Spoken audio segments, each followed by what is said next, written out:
OK, well, let's build up to this game then. As Jim was saying, kicking off in around about 10 minutes' time. The former England captain, Stuart Pearce, is alongside us here in what is quite a tight, compact stadium here. But all the fans now making their way out. A lot of smiles on the faces of the Burton Albion fans that we are sat around. And it has to be said that Stuart Pearce is a celebrity here. They're all loving the fact that he's here. Stuart, tell me about the feelings for both teams, do you think, coming into this game just a few minutes ahead of kick-off as well? Well, they'd have an eye on... both teams will have an eye on the next round. There's no doubt about that. That's why you enter these competitions, to go as far as you possibly can. For Burton, a brilliant day. You know, it's absolutely chocker in here. They don't get crowds like this on a regular basis, so fantastic for them. They'll be looking for the giant kill. Can they make it a level playing field against West Ham, make it very uncomfortable for them? If I was them, I'd be looking to turn West Ham round as often as they can, as early as they can, with balls in behind. From West Ham's point of view, a lot of changes within the ranks. Nuno will be hoping that doesn't destabilise them too much, but he knows full well he's got to give players game time, to be fair, that are in the squad. Traore just joining the club as well, good opportunity for him. Wilson leading the line up front will be looking to get on the score sheet today, and a few players, a couple of youngsters in the ranks as well, that need to impress the manager at West Ham. Burton Albion come into this as the leading scorers in the FA Cup. They've scored 14 goals in the last 3 games in the competition, albeit they've all come against non-league sides. It all started against St Albans, where they put 6 past them, then 3-1 they won away at Brackley before beating Boreham Wood 5-0 away as well. And as much as they aren't necessarily slaying any giants, to give you that confidence that you know your team can put away sides. I know it's very different. There's a Premier League team they're facing today, but there has to be a little bit of confidence in that sense, that they know that they can score and score bagfuls as well. Yeah, I think there's twofold there with your statement. One, that they have got goals in very, very tricky FA Cup fixtures for Burton. You know, they've been overwhelming favourites in all 3 of those games. Now they turn up with that experience of being overwhelming underdogs in this game, potentially on paper. So it's a real twist. But listen, a fantastic occasion for certainly Burton. And I know when I was on the West Ham coaching staff, we went to Shrewsbury and we went to Kidderminster and had really, really difficult games. A real leveller it was. Well, of course, in the FA Cup third round, Talksport was at Macclesfield to see them slay Crystal Palace as they did in what an absolutely historic encounter, it has to be said. But if Burton fans are looking for any encouragement coming into this game, their record against top teams in League One is pretty impressive than the rest of their form. They've won 4 of 10 against teams in the top 6 of League One. That's at the time, of course, of coming into this one. 2 fixtures ended in a draw, possibly unlucky as well, the one they got against Cardiff because they played so well. And all of their defeats as well have come by a single goal, Stuart. So when it comes to facing the top teams in League One, they certainly have given them a game. Yeah, they certainly have. As I say, you know, I follow because I know Gaz Bowyer very well, I follow their results, you know, and I look and see how he's done, and we talk pretty regularly, and they've got some really good results this season, and it's just getting a level of consistency that he needs from the team just to pull away from the relegation zone that they've just been drawn back into again. Yeah, they're 21st in League One, 1 point of safety, but 16 games left they have to preserve their League One status. And of course, West Ham themselves are coming into this one in a relegation fight. They're 3 points off safety and going through a period of transformation, a resurgence, if you like, having lost 1 of their last 5 in the Premier League. And actually, they become the first team in 5 games to deny Manchester United victory. That came on Tuesday. A result like that in itself is a confidence booster, because Manchester United, Stuart, have been on such a good run of form. Yeah, it certainly is, and more importantly, the consistency of play from West Ham is vital. You know, I've got good connections with the coaching staff here and whatever, and just talking to them and just saying, look, when we turn up now, we know we've got a consistency. The last month or so, we've got a consistency of performance, and that's all you can ask for. You can't dictate your results, but you can dictate the level of performance. Just having a look at the scenes right now, and all of the ball boys and girls are standing with their flags waving to greet the two teams as they make their way out onto the pitch shortly. We mentioned, of course, it's 20 years since that memorable FA Cup fixture against Manchester United for Burton Albion, but it's also 20 years since that memorable Millennium Stadium FA Cup final, if you remember, where Steven Gerrard sparked that fight back for Liverpool against West Ham when they won that trophy on a shootout. I know I asked you earlier on, but for those maybe just tuning in, with Premier League survival their number one priority, Stuart, they can also have a deep run in a cup competition. They can handle both. Of course you can. I think that both competitions go hand in hand. If you're doing well in one competition, chances are it'll improve your league form and vice versa. So the excitement that the fans will be generated by this, by a good cup run, and I'm talking on behalf of both teams that are on show today. You know, listen, where the narrative has ever crept into football about you can only do one or the other and going out the cup's a good thing, I just don't get it. I mean, I'm firmly in your camp as well, because I sort of think that gives you a confidence booster if you can have a cup run as well as what it can then do for your league form. And we've clearly seen that, because the league run that West Ham are now on stems from that result over QPR in the FA Cup third round. I'm just having a look at the tifo that's been unveiled in the Burton Albion stand. Turn up. Oh, I can't read it all. I can't read it all, but it looks lovely. It's a boy on the shoulders or in the arms of potentially his father, is how it looks. The two teams, though, are making their way out now. And it's a sold-out Pirelli Stadium that is awaiting potentially a cup upset. Don't forget the FA Cup weekend. This weekend we're bringing you 10 live commentaries. Manchester City against Salford, Aston Villa Newcastle, Liverpool facing Brighton, all coming your way across the Talksport network. That's simply today, but our first game is this fourth round encounter of this competition. It's about to get underway with the teams now having made their way out. It is packed here. More tifos being unveiled, it has to be said. It says turn up, don't tune in. There you go. That's the message from the Burton fans. Well, they certainly have turned up. It is a sold-out Pirelli Stadium. Let's hand you over to your commentary team then, ahead of this kick-off.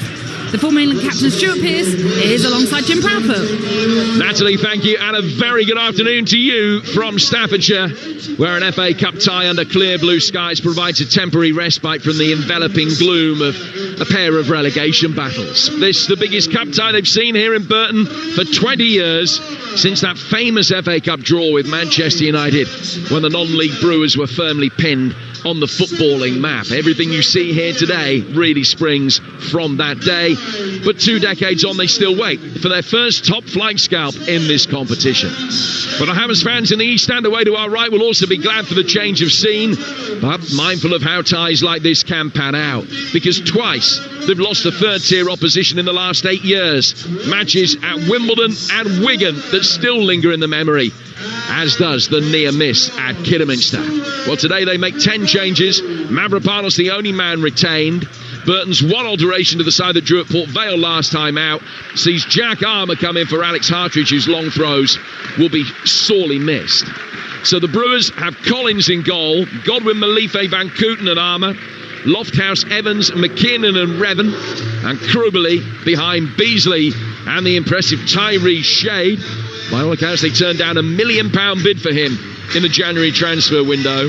West Ham, Areola in goal, Mavropanos, Kilman and Mayers, Walker, Peters, Magassa, Conte and Scarles, Traore, Wilson and La Madrid. So, Stuart, a few in that West Ham side who will feel the need to impress today. Traore making his first start for the club, La Madrid making his debut, and the youngsters, the likes of Conte and Mayers as well. Yeah, as I say, Nuno's juggled the pack, Jim, and there's a few in the side that have got to impress him for going forward, a league campaign and whatever, but more importantly, they need to galvanise a victory to get into the next round of the Cup, which this is the stodgy pitch, very wet, full house here. Quite an intimidating environment. Will be a tough environment for these West Ham players, I'm sure. So quite a few of them won't have experienced a tie quite like this. What's the message from Nuno, who has actually managed at this stadium before? the message I always used to give when you play against a team from a lower league than you play in a higher league than them because you think quicker and you can do it quicker. If you do either of those two things slowly, it plays right into the hands of Burton Albion. You've got to do it and move the ball quickly, think quickly, and win the battle to start with. Well, Lewis Smith is the referee. The two sets of players are in huddles in their respective halves of the pitch, which isn't great by all accounts. Doesn't look too bad, but I have been reliably informed that it's probably not quite as good as it looks, particularly the half away to our right-hand side, which has been in almost constant shadow. This near touchline doesn't really get the sun, and it's just a little bit treacherous underfoot. Hammers in all claret shirts, white shorts, and Burton in dark yellow and black halved shirts. And they will be kicking from left to right in this first half. There's a plane that is buzzing round overhead, which has been a constant feature of the last hour or so, trailing a banner which says, I will paraphrase, sack the board is the gist of it. Aimed at the West Ham United ownership. David Sullivan is here today. Two sets of players lined up just waiting for the signal from the referee, who in turn is just anticipating getting the signal from the match manager that he can get this game underway. Burton Albion against West Ham United in the FA Cup fourth round. It's the second of 10 live fourth round ties that we're bringing you on the Talksport network over the course of this weekend. Nearly 7,000 packed into the Pirelli. The Brewers bidding to show they're no small beer. The Hammers desperate to avoid going for a Burton. And still, we wait for the signal to get the game underway. Birmingham Leeds kicks off at 12 o'clock tomorrow. Hopefully this one will be done by then. It's an unexpected delay, Stuart. Yeah, as I say, irritating for the players. I'm sure when you come out, you want the game started, you've done your warm-up, you've been in the dressing room for 10 minutes or so,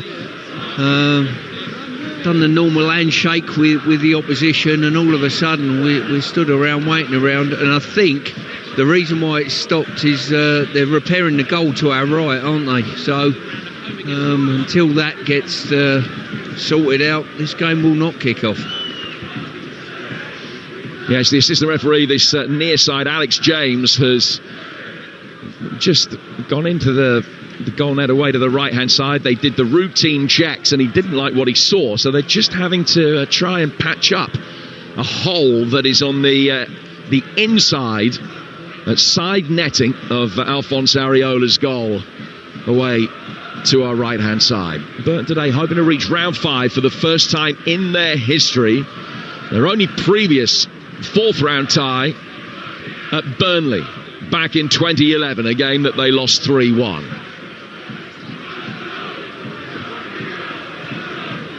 You would have imagined that this would have been checked before now. I mean, that's possibly me being a little bit cynical. Yeah, but clearly it's absolutely crucial that they make sure that everything is okay and the game can get underway. I think that the necessary sewing has been done and we're going to be in business. Yeah, I think what would have happened, the officials, you always see them probably 2 hours before the game come out. They would check both nets, check the everything, the dimensions of the pitch, all of those type of things, very thorough. But if obviously in the warm-up the net's been breached, they wouldn't have checked, they wouldn't have realised that. OK, so slightly later than advertised, we're underway. Burton Albion against West Ham United. Immediately a long ball whacked forward towards Beasley for Burton and cleared by Ollie Scars towards halfway. Jack Armour running round that, brings it under control.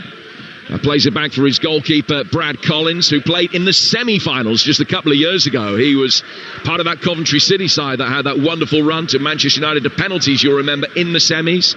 Brad Collins featuring that day. as did Fabio Tavares, who's on the bench for Burton today. High ball inside the Hammers penalty area from Lofthouse, but Walker-Peters is going to be able to get that first as he slams it forward. It ricochets back off Revan and goes out of play for a goal kick that will be taken by Alphonse Ariola. A minute gone here on a gorgeous day.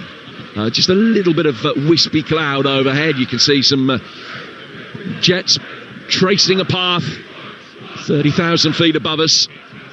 And it is packed to the rafters here at the Pirelli.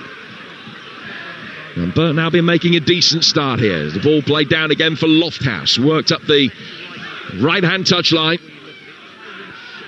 And flicked back in field by Tyrese Shade. Back it comes for Godwin Malife, the captain. Van Kooten will find his goalkeeper. Collins taking touch. There's no pressure coming on him from Callum Wilson. So Collins will get it clear. Out towards Lofthouse again, who's climbed high. Heads it down towards Beasley. He's offside, and it's a free kick that the Hammers will take on the edge of their box. 90 seconds in, live on Talksport. It's Burton 0, West Ham 0. Yeah, Burton, even at these early stages, a minute or so in, they're tossing the ball forward. They're competing for it. And from West Ham's point of view, the preference would be that Burton knock the ball around the back and let them ease their way into the game, but they haven't done that so far. The first chance for Adama Traore. Rides a couple of challenges. Wilson takes over, flicks it out towards the right hand side. Kyle Walker-Peters is going to be able to get there. It's only about 10 yards from the corner flags. He lays it back for Magassa. And Walker-Peters again, deeper, this time towards Mavropanos. Max Kilman recalled to the side today, to his captain Mavropanos, who lets the ball run across him and then shanks a clearance straight out for a throw that will be taken on the Burton Albion left. Breaking news from elsewhere, not the best kept secret over the last 24 hours, but Spurs have confirmed the appointment of Igor Tudor as men's head coach until the end of the season. That is subject to a work permit, but Tudor in for the remaining 12 games of Tottenham's league season, and more details on that over the course of the day. 3 minutes gone, 0-0 between Burton and West Ham, and it is Burton in possession again with Van Kooten. He plays it back towards Collins. Godwin Malife shows for him on the right hand side, but it is whacked forward instead, straight down the middle, looking for Beasley. Good aerial target. Beasley's in the most prolific goal-scoring form of his career. It's his best season ever. He pulls the ball back now with his back to the direction of play, but has only knocked it down towards Adama Traore, and he's caught before he can find Scarles. And the free kick to West Ham is just outside the centre circle.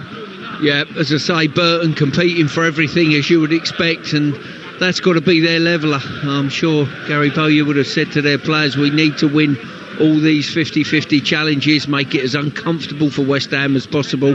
And the roll of the ball, you can see it, there's a few bobbles here, and you're hoping good pressure from Burton, just trying to get on the odd road pass if possible.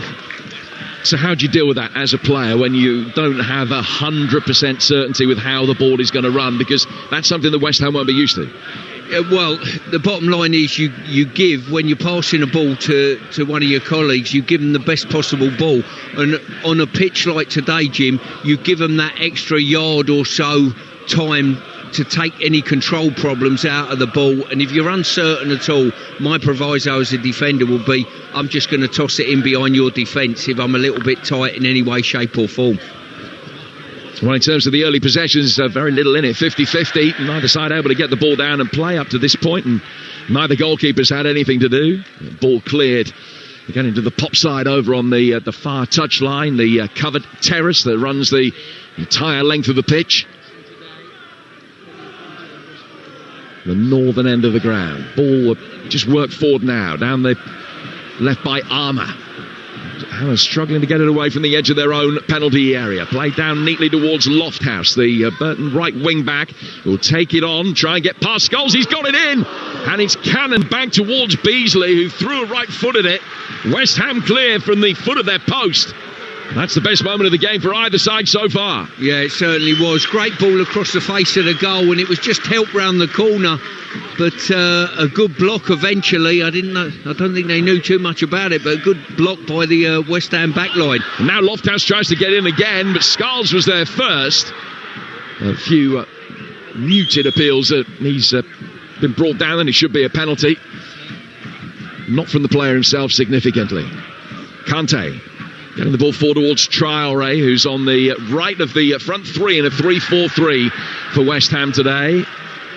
With Burton end up winning a throw that Seb Revan is going to take over on that far touchline in the sun, midway inside West Ham territory.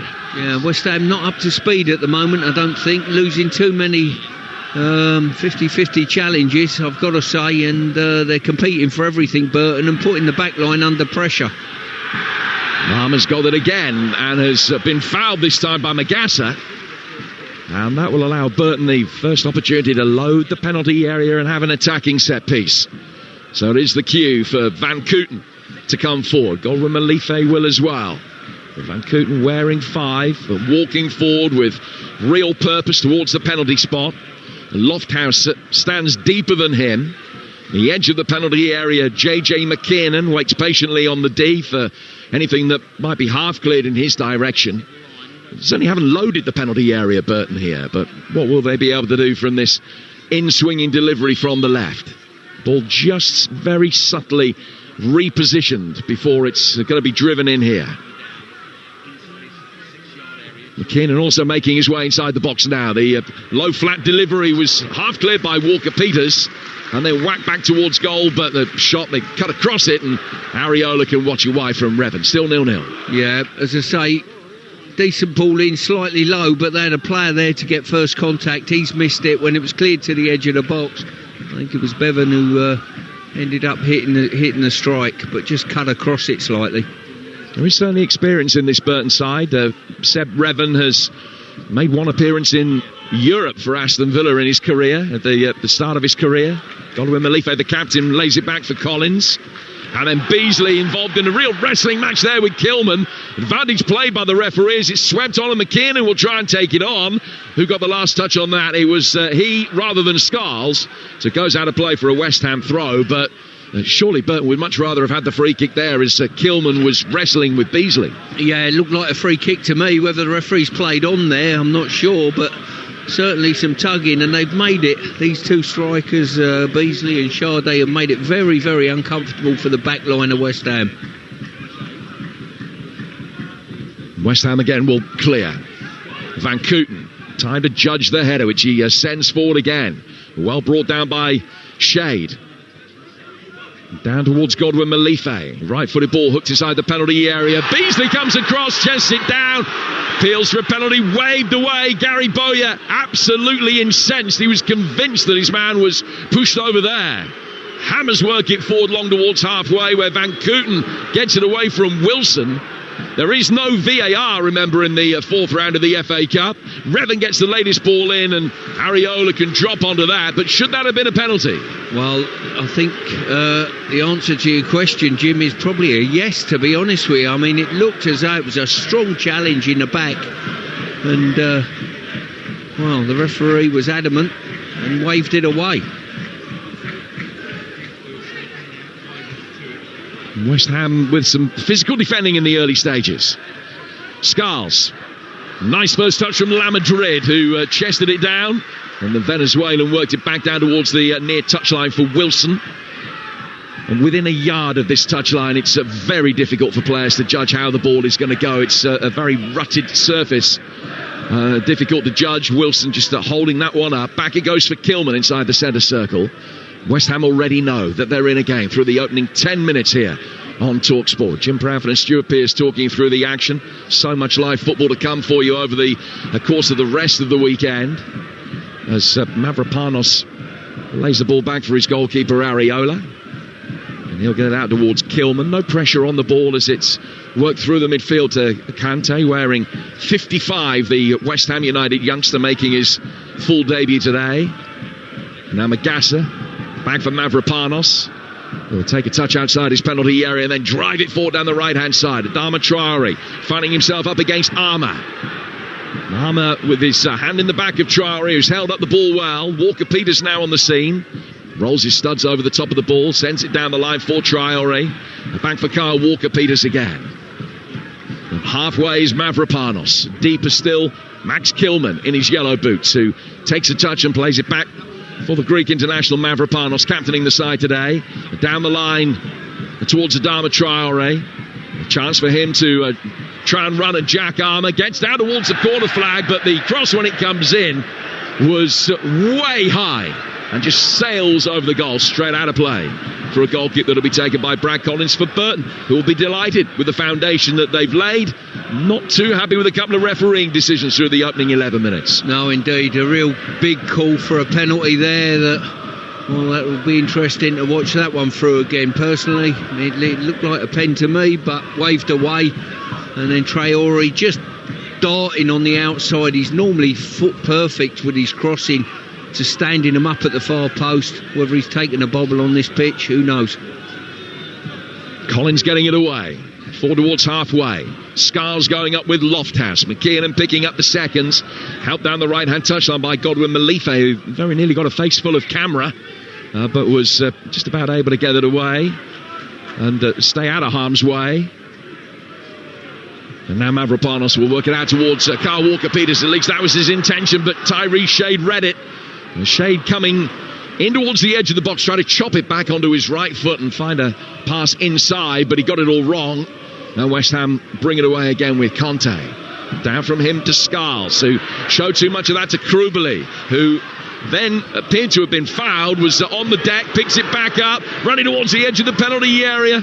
It just comes the wrong side of Shade, but he runs round it and gets a shot in. Walker-Peters blocks it. Shade has it again. Little reverse down the left-hand touch line for Revan, didn't come off, and West Ham bring it away. And they'll do so with Traore, who's still got blistering pace. And he's got Callum Wilson to his right, but he's in an offside position. And it's a free kick to Burton. Here's Stuart Pearce. Yeah, as I say, really tight one there. Traore causing a lot of problems, and we're just looking at the replay again. Slight nudge, but I think Mavropanos' arms from that penalty call earlier, Jim. Mavropanos kept his arms away, and it was body-on-body contact, so probably referee got the correct decision. Certainly a moment of controversy early in this cup tie.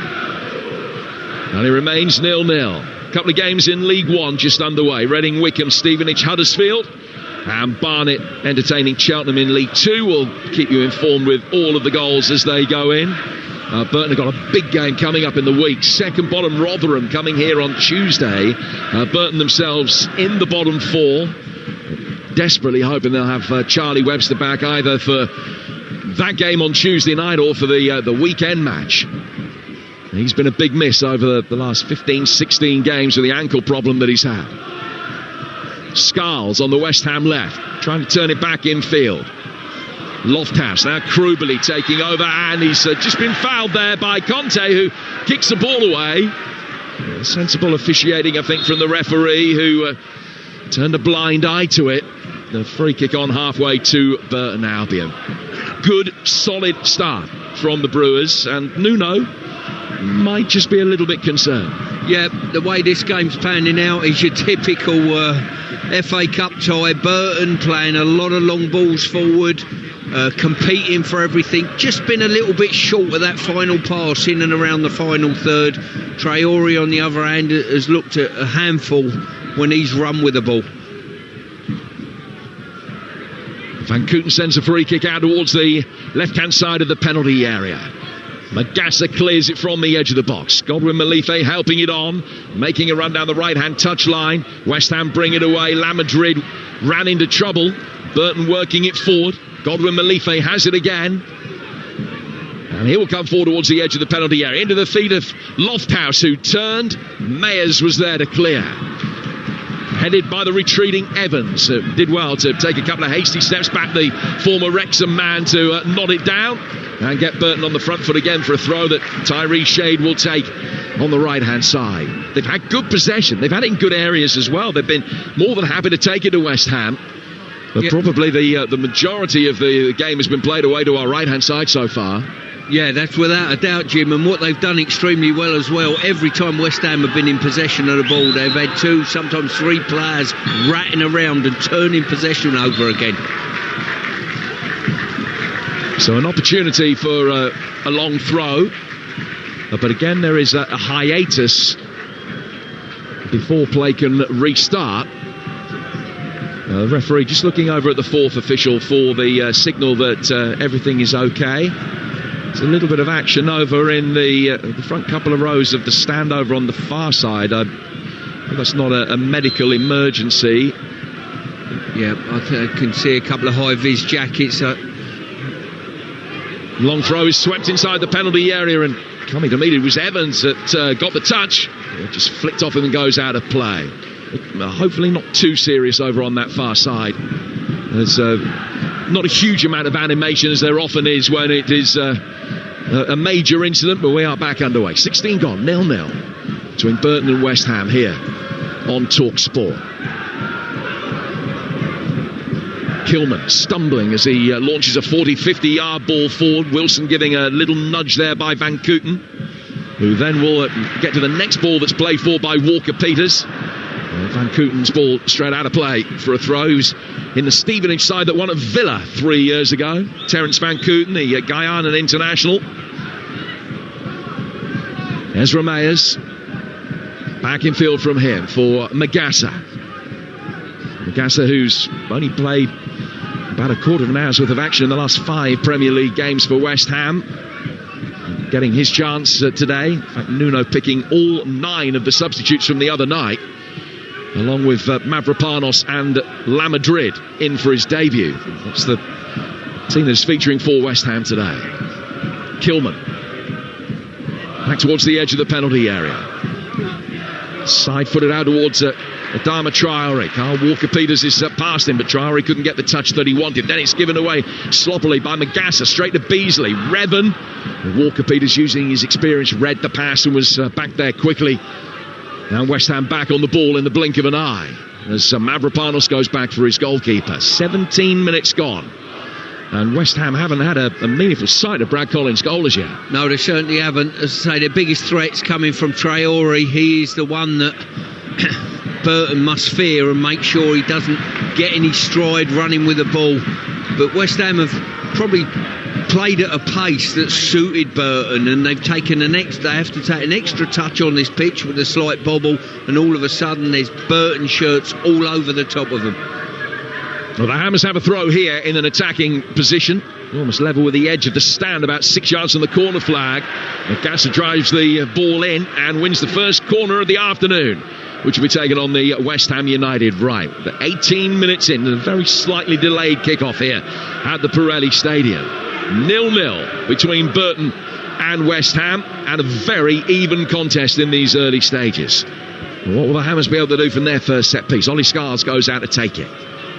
Races his right arm above his head, now leans over, spots the yellow ball down on the corner quadrant, shields his eyes from the sun just to have a look to see who's where. The answer is pretty much everybody's inside the 6 yard box. If in doubt, that's where they are. Wilson standing right in front of the goalkeeper. Kilman is trying to get on Collins' toes as well. Mavropanos could be dangerous in this kind of situation. Makes a near post run. It's flighted over him, and a good defensive header from Beasley. Half got it clear before it dipped into the top left-hand corner. Adama Traore, barrel-chested, powerfully built winger, laying the ball down for Kaiba La Madrid. Now Magassa just given a little nudge. Penalty appeals waved away. It was Beasley who was back defending. Ezra Mayers picks up the ball for West Ham on halfway and finds Conte inside the centre circle. His ball out of the right. Ollie Scar's still out there from having taken the corner. Back in towards Carl Walker-Peters. Straight ball forward from him, headed away by Armour. Beasley trying to help it on. Now McKiernan, little right-footed flick from him towards Shade. Again, easily read by Walker-Peters. And Mayers can bring the ball forward for West Ham. Right in front of us. Down to Adama Traore. Traore to Mayers. And then back again towards Kilman. First goal in League One, scored by Reading's Jack Marriott, who lead Wickham by a goal to nil in the local derby. It's Marriott's 14th of the season, the Royals' leading scorer. 10th at the start of play. They will go above Wickham if they win that. The other game in League One still 0-0 between Stevenage and Huddersfield. They're also both in the top half of the table, although Stevenage in a rotten run at the moment. Hammers in possession here, 0-0 and largely chanceless. Krubeli has just been caught and has stayed down injured for Burton. The referee's played the advantage.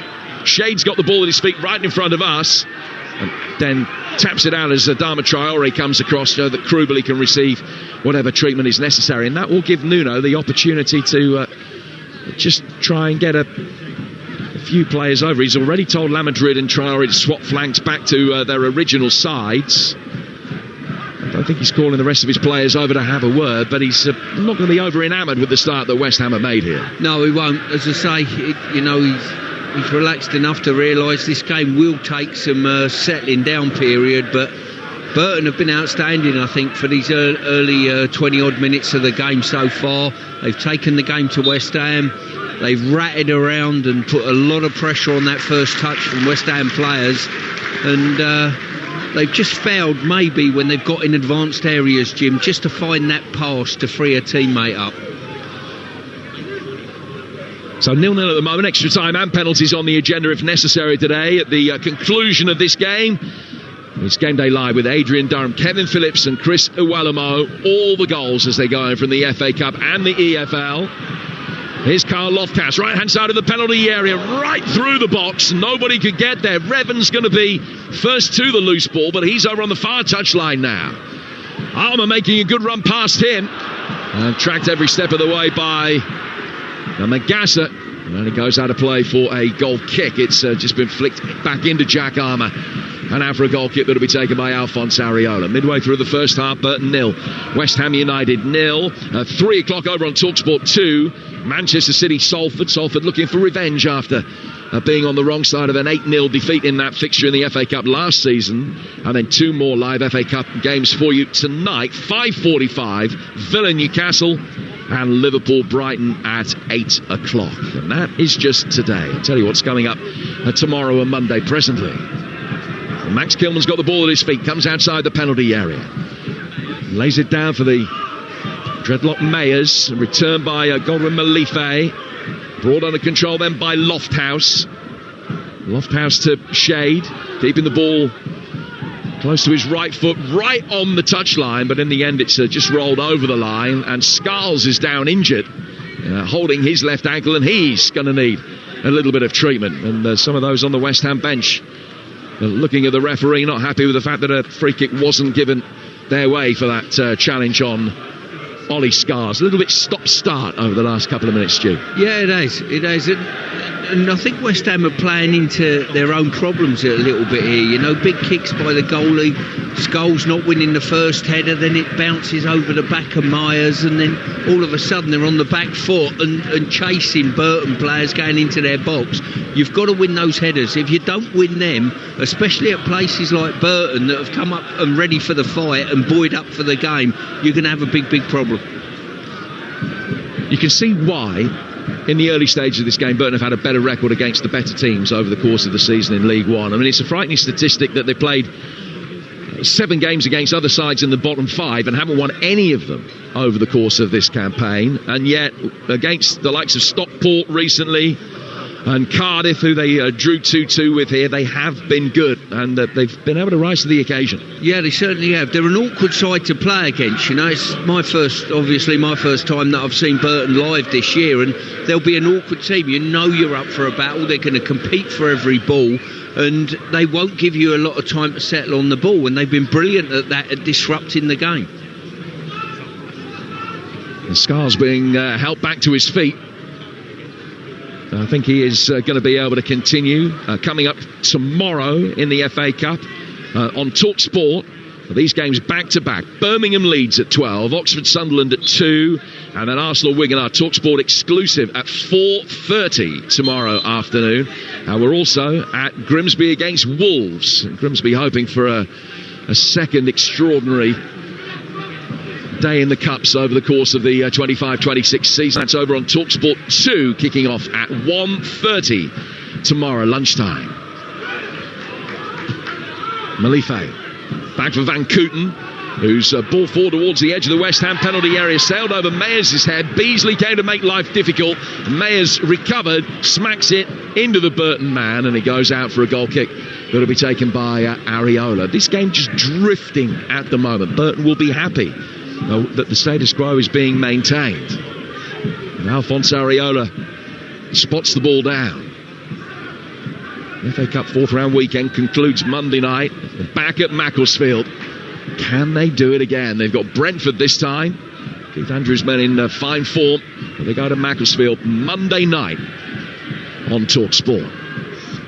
Armour just pulls the shoulders of Adama Traore, having lost out to him in the air. Nothing given. It's a throw which Revan will take over on the Burton left. In fact, he's just going to leave it for Jack Armour, the former Carlisle man, who will bend down and pick the ball up in front of the hoardings. Very tight pitch here at the Pirelli. It holds thick end of 7,000, not quite 7,000. That is capacity crowd here today, and the Hammers fans have travelled in their numbers as you would expect. Way to our right hand side, another ground for them to tick off the list, the first ever meeting of these two clubs. Bless you. Thank you, Jim. Ball out for a throw. McKiernan takes it, and it's back now for Evans. Evans to Van Kooten. It's 0-0. Now, I've got to say, Jim, I'm absolutely delighted. In 2 evenings, I've been in 2 stadiums that have been packed to the rafters with good atmospheres, and another little touch on Warrington Wolves' victory last night against St Helens. No, did they win? I'd have thought you'd have mentioned that. Great start of the season for you. It was, and what a game as well. Luke Littler coming on the pitch at half-time, showing off his trophy, and the K's playing before the game as well. Good band, by the way, worth a watch. And that concludes the advert for the Warrington Tourist Authority. Ball is out of play for a throw that'll be taken on the Burton Albion right. 27 minutes gone, 0-0 between the Brewers and the Hammers. High throw inside the penalty area again comes from Shade. It's half cleared and then brought down well. Mavropanos, that's good defending. Headed it down, then stopped it going out of play for a corner, juggled it on his left thigh and brought it onto his left foot before smacking it upfield. Yeah, top play there by Kilman, but you've got to say every time the ball's come forward, there's been if you're going to win it as a West Ham player, you know you're going to be under physical pressure. And now Krubeli is brought down again, this time near the edge of the D. Free kick in a really promising position here for Burton. It certainly is. As I say, West Ham are finding it difficult to get a rhythm in the game because they're not being knocked out their stride. They'll find it even harder if Burton hit the back of the net anytime soon. So Areola stands with his back against the near post as we look at it. It's his left-hand post. Just trying to shuffle the wall across. Lamadrid, being the new boy, is the man that has been forced to go down in the draft excluder position behind a 4-man wall. And Burton trying to get Tyree Shade as close to that wall as they can. He and Beasley just walk away now. Revan stands over it. It may well be Evans that will take the responsibility, though. Evans with his right or Revan with his left. The angle doesn't particularly favour either. It is Evans. He's going to hit it right foot. He's taking a deflection. Areola had just actually stumbled as he tried to get there first. It was never going in, but he couldn't prevent the corner because of that stumble. And it's a corner that will be taken on the Burton Albion right. It's their first of the day, and Revan will come across to take it. Yeah, Wall done their job really securely there. So draft excluded behind. A jumping Wall managed to get a good contact on it. An opportunity to pop the ball in the box. So Revan, both hands above his head, gives the signal, swings it in really deep, plenty of whip on it as well, headed back across the edge of the 6-yard box. Mavropanos getting it clear. Lamadrid helped it further away, and then running back after it was Godwin Malife, who has got a real injection of tempo. Burton have got to play it down upfield as the ball is worked forward. Mayers has got to scamper to stop it going out of play for a corner, and managed that. He was able to play it off Beasley, and it's over the line and out of play for a goal kick. But Burton Albion have got Seb Revan down injured on the edge of the penalty area, and he is going to need a little bit of treatment. That gives us the opportunity to find out what's been going on in the cricket all over, I think, for John Norman. Yep, all over. England have swatted Scotland aside. They've won by 5 wickets. 152 all-out Scotland. They'll rue some of their shot selection when asked to bat first. And when England came out to bat, they lost their openers early. But Tom Banton, with 63 from 41 balls, has seen them home. Win on Monday against Italy, and England make it through to the next group stage. England have beaten Scotland by 5 wickets. Thank you, John. So 2 wins from 3 for England so far. You're listening to FA Cup Game Day on Talksport with McDonald's. Order delivery on the McDonald's app from 11 a.m, 18 plus. Fees apply to delivery orders subject to availability. Price may vary. Well, you made the point to me that Seb Evans' race might be run. They've got Toby Sibbick ready. That would just necessitate a slight shuffle. I think Armour would go out to left wing back and that Sibbick would play at centre half. If that is the change that is going to be made, it looks as though it is. Revan coming off, that would be a big blow. And Toby Sibbick will come on. Now, he's got history with West Ham because he scored just 2 minutes after coming off the bench as Wimbledon beat the Hammers in the 4th round back in 2019. And the big centre-half comes on, the Ugandan international who made 3 appearances at AFCON. And Armour, sure enough, shuffles out towards left wing back, and Sibbick will play on the left of the back 3. Yeah, it's a real blow for Burton. As I say, didn't want to lose any of their players. Talked about big games coming up for them in the week, but just for the in regard to this game especially. Scarles back for Conte. Scarles trying to get Wilson inside the penalty area, and it took a nick off a Burton player. Wilson just for a moment wasn't too sure where the ball had gone and couldn't react quickly enough. Brad Collins out to try and pick it up very quickly. It's launched long from the left-hand side. Picked up now by Armour in a slightly more advanced position down the Burton left.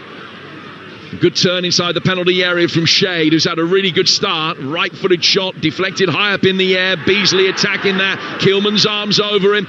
Beasley flicks it back. Shot comes in, deflected. Just took a little bit of power out of Shade's effort. And Areola diving down to his right can make a comfortable stop. 0-0. Yeah, I've got to agree with you there. Shade's done well. A couple of times he's found to find that final pass. But I tell you what, he has been a real nuisance to this back line of West Ham so far. The Hammers here offside. The referee hasn't realised yet. Now he does. The Shade's done well. He was at Eastleigh last season. He got 14 goals in the National League. And came here, 5 goals in his last 2 FA Cup appearances. 2 against St Albans, a hat-trick at Brackley in the last round. And he's had a lively start here. And he's going to have something else to attack in a minute because it's another set piece for Burton. A free kick that's about 5 yards adrift of the edge of the Hammers box. Nuno in front of us in his black beanie.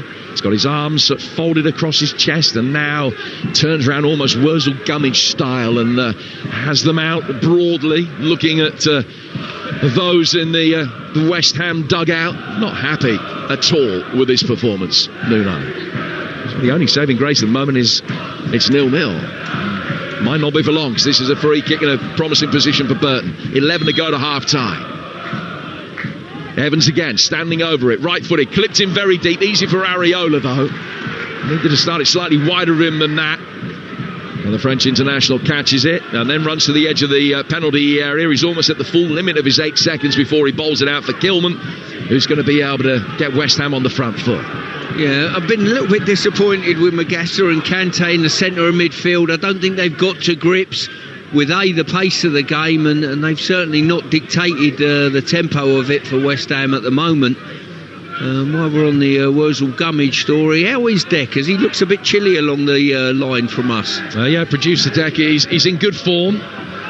He's in good form. His nose is matching the colour of his blue coat, though. He's that cold. Walker Peters takes a throw. Back for Mavropanos. Kilman's got it now. He's inside the centre circle. Just takes a touch, gets it away from Shade. Sends a long left-footed lofted ball out towards the right. It was hit and hope, really. Didn't stand too much chance of being able to bring Adama Traore into it, and Armour can clear. That's the difference between the two sides there. West Ham have played the ball forward, and Burton have got first contact and received in midfield, and there's no pressure on his first touch. They can lay a little ball and it's nice and composed. If that was the other end of the pitch, any first contact by a West Ham defender, you bet your bottom dollar Burton would be all over it when it comes into midfield. How does Nuno improve this? Can he, without changing the personnel and bringing some of the more established big hitters on?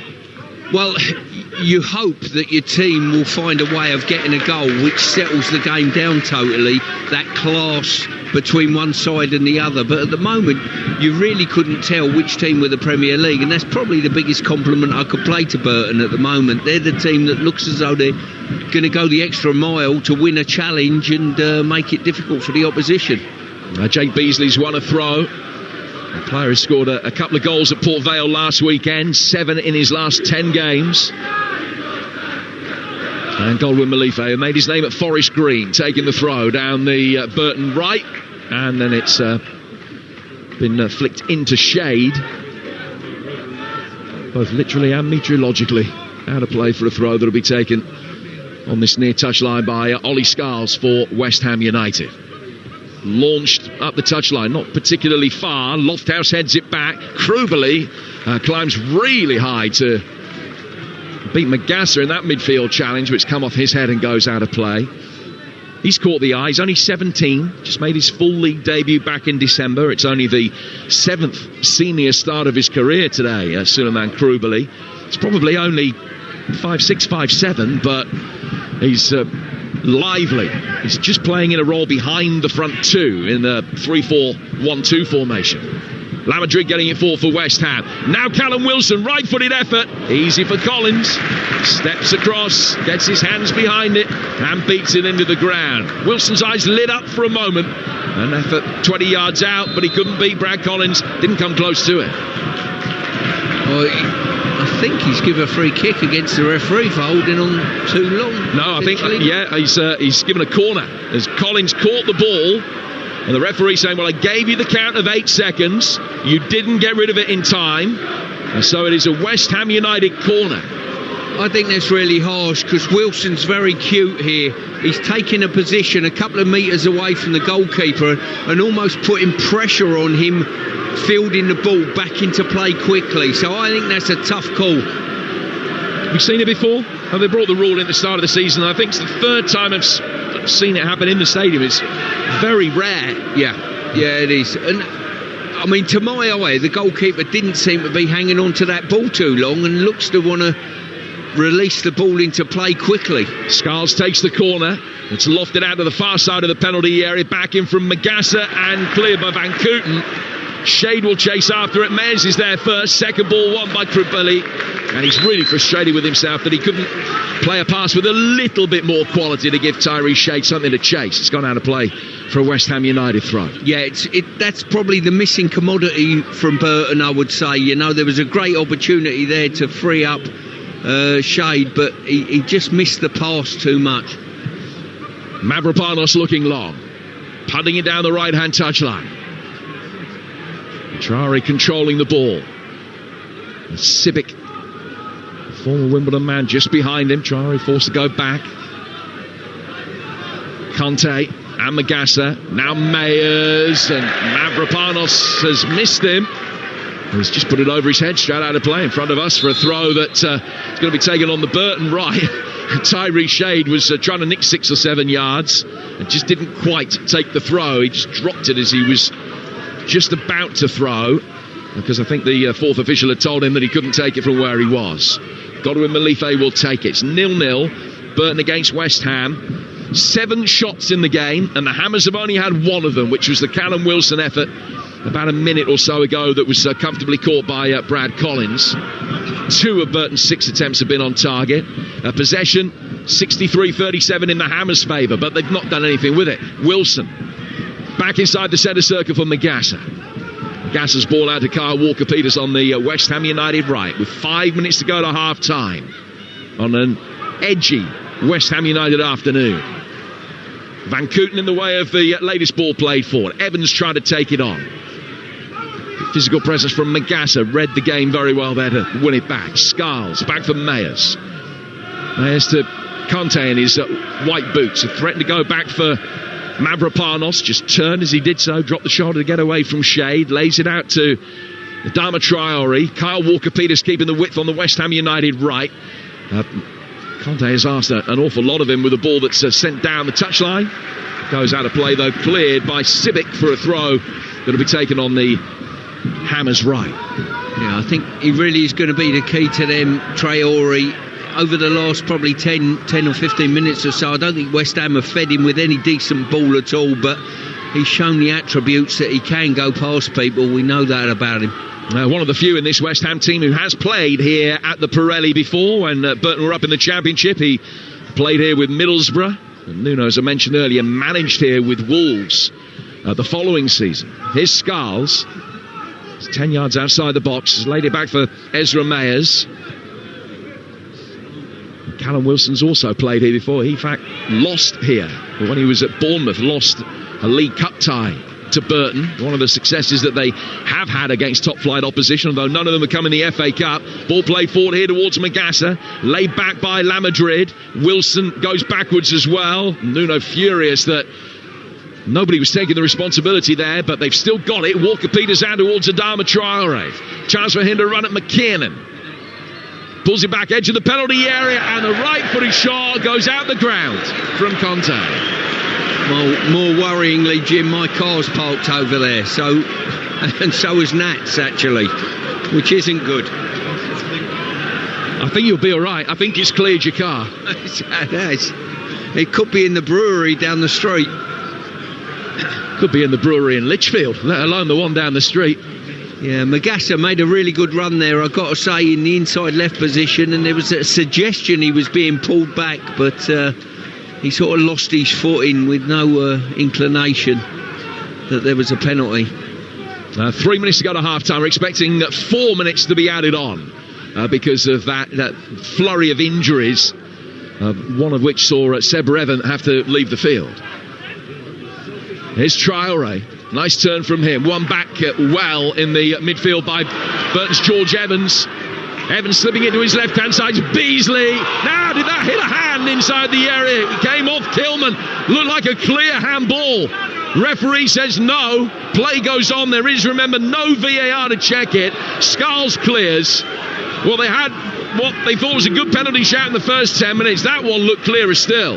Well, the embarrassing thing here, I've seen it once, and I think that's a clear handball. Whether it's a penalty or not is irrelevant. The referee's signalling to the back of his side, suggesting it's hit the player on the back. I don't see that. Well, we haven't got replays to back up what you and I both thought.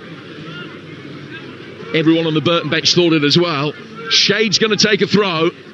Another launched inside the penalty area. It's the longest yet, but well headed away by Conte. Yeah, I've got to say, just looked at the replay of that. Referee absolutely spot on. It's hit him. Mavropanos has turned his back and it's hit him square on the back. Yeah, I told you it hit his back. It was never a penalty in a million years. Yeah. In comes the long throw, flicked on at the near post and well caught by Areola. Credit to Lewis Smith. I saw him officiate the South Coast derby a few weeks ago. He was absolutely superb. And he saw it was closer than we were, but he saw it absolutely spot on, having seen the replay, and the lack of penalty call was absolutely correct. Sibic will bring it forward down the Burton left. Trying to make life difficult for Conte. He succeeded. The ball's gone out of play for another throw. Another opportunity potentially for Shade to launch a long one inside the box. He's not showing any interest in doing that. Only now is he sort of languidly making his way over, but I think it is going to be Armour that will take it from that Burton left. No, Shade now just breaks into a slow trot. Now we'll pick up the ball, flick it up, and prepare to launch another long one in. So Van Kooten is forward. Godwin Malife is in there as well. So too Toby Sibic on the edge of the 6-yard box. In it comes, looking for a near post flick, but Walker-Peters can head it away before that happens. McKiernan to Shade, and back again.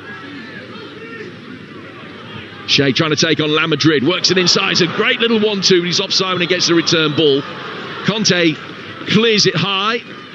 But the free kick will be West Ham's on the edge of their own penalty area. Into those 4 additional minutes at the end of the first half here on Talksport. Burton 0, West Ham 0. Yeah, as I say, as it stands at the moment, Burton will be absolutely delighted with the way the game's gone. They've put a lot of pressure on West Ham, hurried them into problems. But as you see in these games, what's going to happen is if both teams go in 0-0, Burton will be pleased with their contribution. West Ham will get a rollicking from Nuno, maybe the odd change in personnel. And the first 10 minutes are absolutely vital for Burton to maintain the aggression in their play that they've done. There's no Jared Bowen or Thomas Souček in the travelling party today, but people like Chris Somerville has been in really good form, 5 goals in his last 6 games on the bench, and eager for action for West Ham United. So there are options. But coming up to half-time, not too many signs of the deadlock being broken. Burton more than hanging in there. They've had the vast majority of the chances. Sibic clears long, but Mavropanos has got seemingly all the time in the world to be able to run around that and bring it under control, and then play it back inside his own penalty area for Alphonse Areola. He side foots it out again. Mavropanos to Magassa. Ezra Mayers is making just his second West Ham United start today. He's had a handful of appearances off the bench in the Premier League in his young career. Kilman to Mavropanos, back for Max Kilman. And now Mavropanos again. Side-footed forward by him for Conte. Now Burton will engage, and Beasley leads a lukewarm press. Mavropanos goes long, trying to get Callum Wilson in behind Van Kooten. Scarles near the edge of the penalty area. Lofthouse turned his back on Scarles' delivery to make the target as big as possible. Scarles hit it, and it's ricocheted off the back of Lofthouse and straight out of play. And Mayers goes back for Conte. Conte to Mavropanos inside the centre circle. Side-footing it forward with his left foot. Turned round the corner by La Madrid, who just got caught on the ankle as he played that pass. Burton can clear. Goes through for Areola again. And the Venezuelan immediately back on his feet. Goal with Malife turns just to ask whether his opponent's okay. He's been non-existent, hasn't he, La Madrid, so far in this game? Ball inside the box is headed away before he got to Wilson. And Burton can bring it clear. Armour, too much on it. He looked to roll it down the channel for shade. And Beasley was hoping that it would be a more central pass for him. Always difficult to adjust to football on the other side of the world. When you haven't played any football for 2 months, you haven't played a club game for 3 and a bit months, but Kaiba La Madrid will hope that he's got better in him. He will have better in him without a shadow of a doubt. It's been a tough acclimatisation process for him today. Scarles. And then he can't find La Madrid. Out of play, throw, which will be taken on the Burton right with about 40 seconds to go to half-time.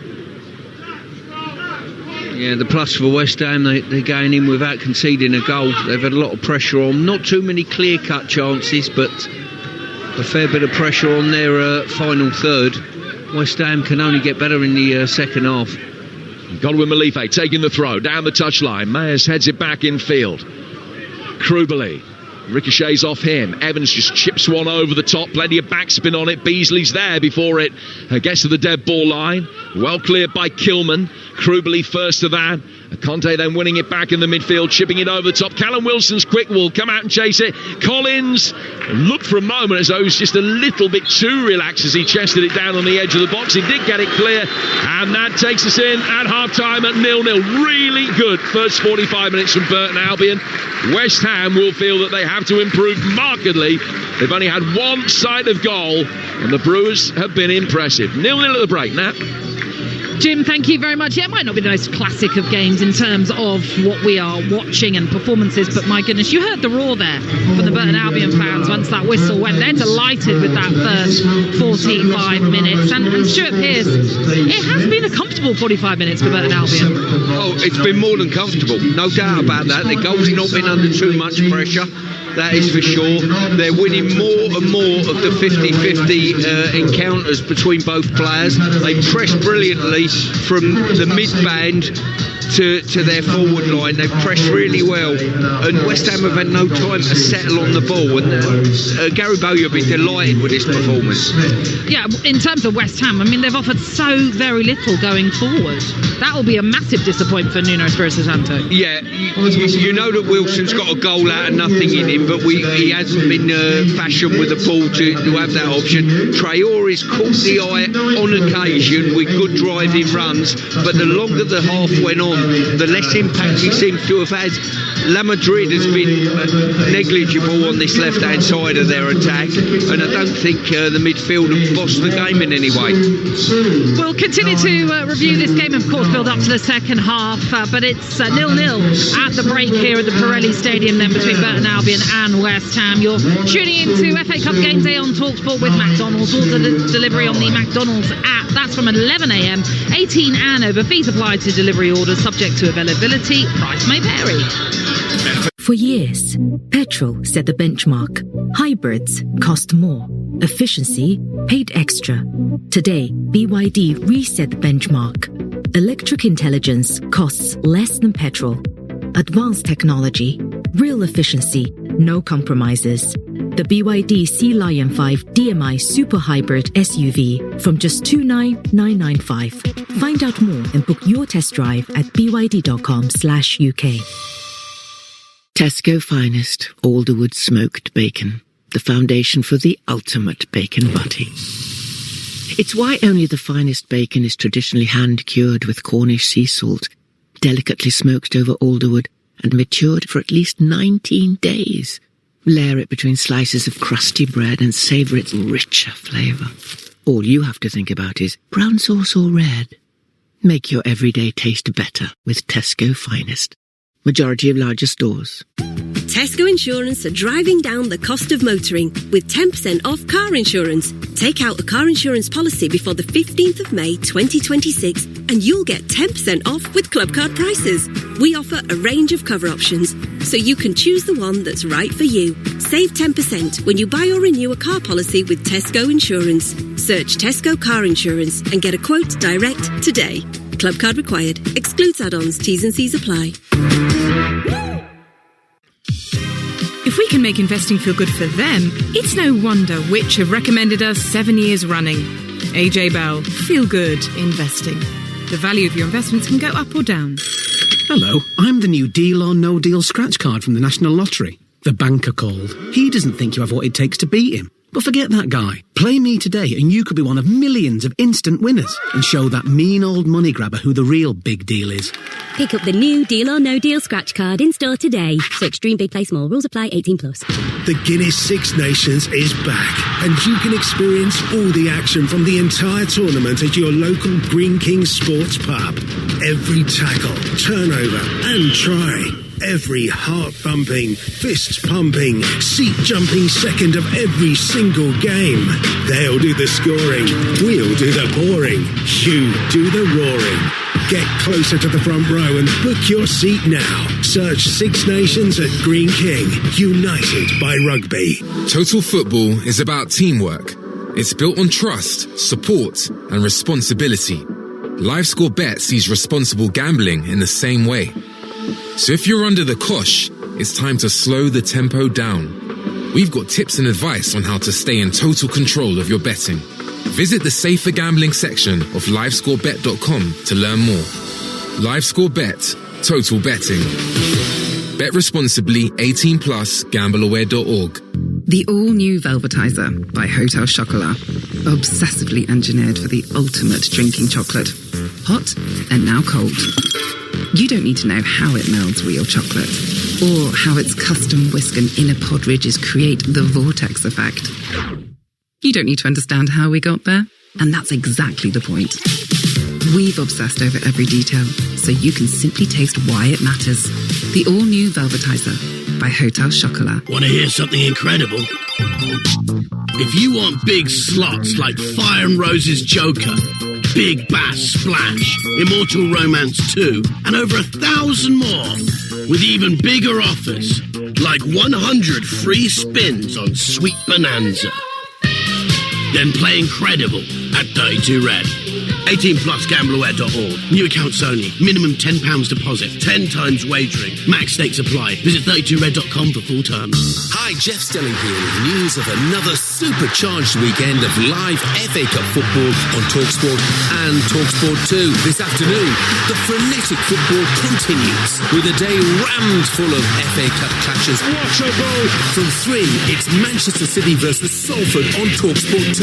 They've got a goal! From 5:45, Villa face off against Newcastle on Talksport. Well, would you believe it? Rounding off at 8 with Liverpool's showdown with Brighton on Talksport. And it's in! It's a full power weekend of FA Cup football, live and exclusive on Talksport and Talksport 2. King of football commentary. FA Cup Game Day on Talksport. FA Cup Game Day Live comes from the Pirelli Stadium, where it's goalless at the break between Burton Albion of League One and Premier League West Ham, and it is the EFL side that have had the more of the chances and been the better side in that first half as well. But before the game, there were some peaceful protests from the travelling Hammers fans with a Sullivan and Brady banner out in the away end. There was also an airplane that was flying overhead with a similar banner as well. And also on Valentine's Day, obviously, some fans making their way up here. Hammers fan had this poster in the away end. Happy Valentine's Day, Jacqueline. Promise I love you more than the Hammers. Well, he's not getting much from the Hammers this afternoon, that is for sure. 6 more FA Cup games coming your way today, 4 kicking off at 3 o'clock, including Manchester City against Salford, and that is where Adrian Durham is right now. Afternoon to you, Adrian. Expecting a matter of formality for Manchester City this afternoon? Well, it should be. If you look at the afternoon, by the way, if you look at the last 5 seasons here at the Etihad in the Cups, different Cup competitions, City have always given teams at least one battering. There's been 2 or 3 some seasons. 10-1 against Exeter here. I was here for that in round 3. 8-0 against today's opponent Salford last season. A 5-0 against Huddersfield. A 6-0 against Burnley. A 6-1 against Wickham. Last 5 years, they made a habit out of annihilating, destroying and humiliating lower division opponents. So I think we're expecting more of the same, because Salford got beaten at Accrington last week. So God knows what City will make of it. And of course, later on, we've got 2 all Premier League ties with Aston Villa against Newcastle. There's Liverpool against Brighton as well, which of course, as I say, means 2 Premier League teams will be eliminated. But looking ahead to the other 3 o'clock games, there are some evenly matched ties, you imagine? Yeah, there are. The Southampton-Leicester one's really interesting. Yeah, it's all Championship, but they met in midweek, and as we know, Southampton were 3 down and won 4-3. So intrigued as to how that's going to go, because Leicester can't afford another humiliation, surely. Norwich take on West Brom. Norwich are in great form. West Brom just getting their act together a little bit. Had a couple of 0-0 draws. They've stopped the rot. But Burnley-Mansfield is interesting, because it's a Premier League team that have just won a game away to Crystal Palace. I do wonder what side Scott Parker will bring. You could argue that they're going to go down, but at least they're going to go down with a little bit of a fight from what we witnessed in midweek. But why don't they go all in on the FA Cup? I'll be amazed to see his lineup today. They battered Millwall 5-1 in the last round. No mean feat, because Millwall are going for promotion. Mansfield have been on an unbeaten run until they lost to My Mob last weekend, but they were unlucky to lose that. They dominated the game. So Nigel Clough's led a 3rd-tier side, Sheffield United, to an FA Cup semi-final before 10-12 years ago. So he loves this competition. That's going to be an interesting one. Yeah, I mean, I hear what you're saying, but obviously Nuno Espirito Santo here has made 10 changes, and you might have to wonder, maybe that's part of the reason why we're not seeing them gel here at the Pirelli Stadium. I mean, I'm in your camp as well, Adrian. I'd like them to go as strong as they possibly can. Well, I'm thinking from a Brentford perspective anyway on Monday night. Yeah, you're right. I mean, this is what I am looking forward to more than anything this season. You at Macclesfield, Monday night, watching your team. Imagine how nervous you're going to be at kick-off. Having witnessed Macclesfield do the cup holders in the last round, you were there for that. Yeah. I'm going to be listening on Monday night, so your nerves will be palpable. Well, but How do you think I coped on Thursday when we were facing Arsenal? Well, but there's less of an expectation now. I thought Brentford was superb, by the way. I mean, the work rate. And at last, somebody has decided to get physical with Arsenal at corners, and they didn't like it. So they've been found out a little bit. In terms of West Ham today, I mean, that should have been a penalty. Not the handball, that hit his back. The ref got that spot on. But the earlier one, Mavropanos in the back of the Burton player, I think that is a penalty. Not given, so you've got to get on with it. But Burton have been the better side. I think Nuno's picked a team he thinks will win the game. But I think he could well be proved wrong on this, and to leave those big boys at home I think is a massive mistake. If you think about Kidderminster a few years ago, Stuart was at the game. Kidderminster were 1-0 up, they were going through. West Ham had to bring Declan Rice on to save the day, and he did. He scored right at the end of normal time, right at the end of extra time as well, and they got through. So I don't think they've got players on the bench, but some of the big boys are having a weekend off, and they shouldn't be having a weekend off. Well, especially when they've got a game only in a week's time. So they have time, don't they, to recover as such. I hear you very much so, Adrian. Listen, enjoy the Etihad this afternoon and all of those 3 o'clock kickoffs with Game Day Live. Adrian and the team will keep you up to speed with everything that happens with all the goals and incidents as well. But let's take you back to our team here at the Pirelli Stadium for this encounter between Burton Albion and West Ham. And you heard there, Stuart, Adrian saying, maybe Nuno Espirito Santo's made the wrong decision in resting some players. What do you make of the first 45 that we've seen? Are they just not gelling because they're not used to playing together? I think he's made the right decision by rotating the pack slightly. No doubt about that. The performances of those players that have come in have been not of a standard that's going to cause Burton a problem, to be quite honest with you. And let's be fair, Burton have probably been the better side in this. And listen, they've got to do better. Whether he's got to go to the bench to make a change to end up winning the game over 90 minutes, Nuno, time will tell. I mean, there's making changes, but 10, that's quite a lot. And when you've got that momentum that they've built over the last few games, it could stall today, and that could impact them, couldn't it, going forward? Yeah, I get all that, but listen, when you're in the hot seat and you've got to make those judgment calls and you've got players knocking on your door and they'll want first team football to prove themselves and that type of thing, the one thing you can do with performances like some of the ones we've seen in a claret and blue shirt today, those players can't knock on his door. A few of them have not put performances in here that's going to change Nuno's team selection on a Premier League day. Just having a look with the West Ham team that have come out. Doesn't look like there's any changes made by Nuno at this half-time break, so he's still confident in the 11 that he's put out, that they can deliver this afternoon here at the Pirelli Stadium. But it has been all Burton Albion, it has to be said, in the main in this game. It certainly took time for West Ham to even get a shot on target. 37 minutes, in fact, was on the clock before Callum Wilson had that curling effort that was saved by Brad Collins. What do you think, Stuart, that Gary Bowyer will be saying to his Burton team in this break? More of the same. Keep up the tempo that they've set from the offset, and keep doing what you're doing. They've competed for every ball. They've got around West Ham when West Ham have had possession. Just be a little bit more clinical with that final pass in the final third. Well, Burton Albion now making their way out now, and West Ham have already set themselves up for this second half to begin. So, with everyone just making their way back out onto their seats as well, let's hand you over to your commentary team for this second half. Goalless at the break. Will we see a breakthrough in this 90 minutes before we have to possibly head to extra time and penalties? Your commentary team is Stuart Pearce and Jim Proudfoot. And now, thank you very much indeed. As you said, no changes for West Ham. Burton made one because of injury within the first 45 minutes. Seb Revan coming off.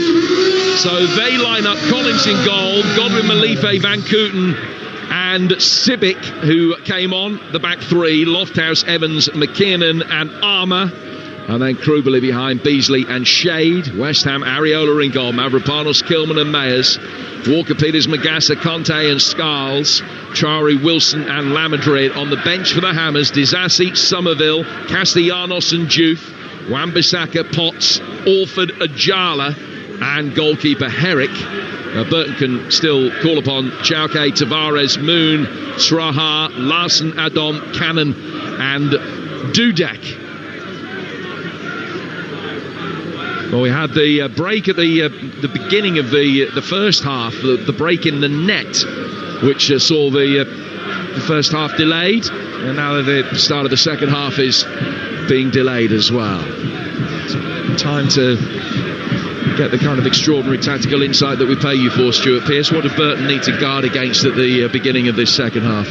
Well, it's quite apt actually on Valentine's Day. They've got a guard against Brewers Droop, basically losing the intensity of what they've shown in the first half. If they can keep that intensity, I think we've got a good cup tie on our hands. Well, let me just put a line through that one.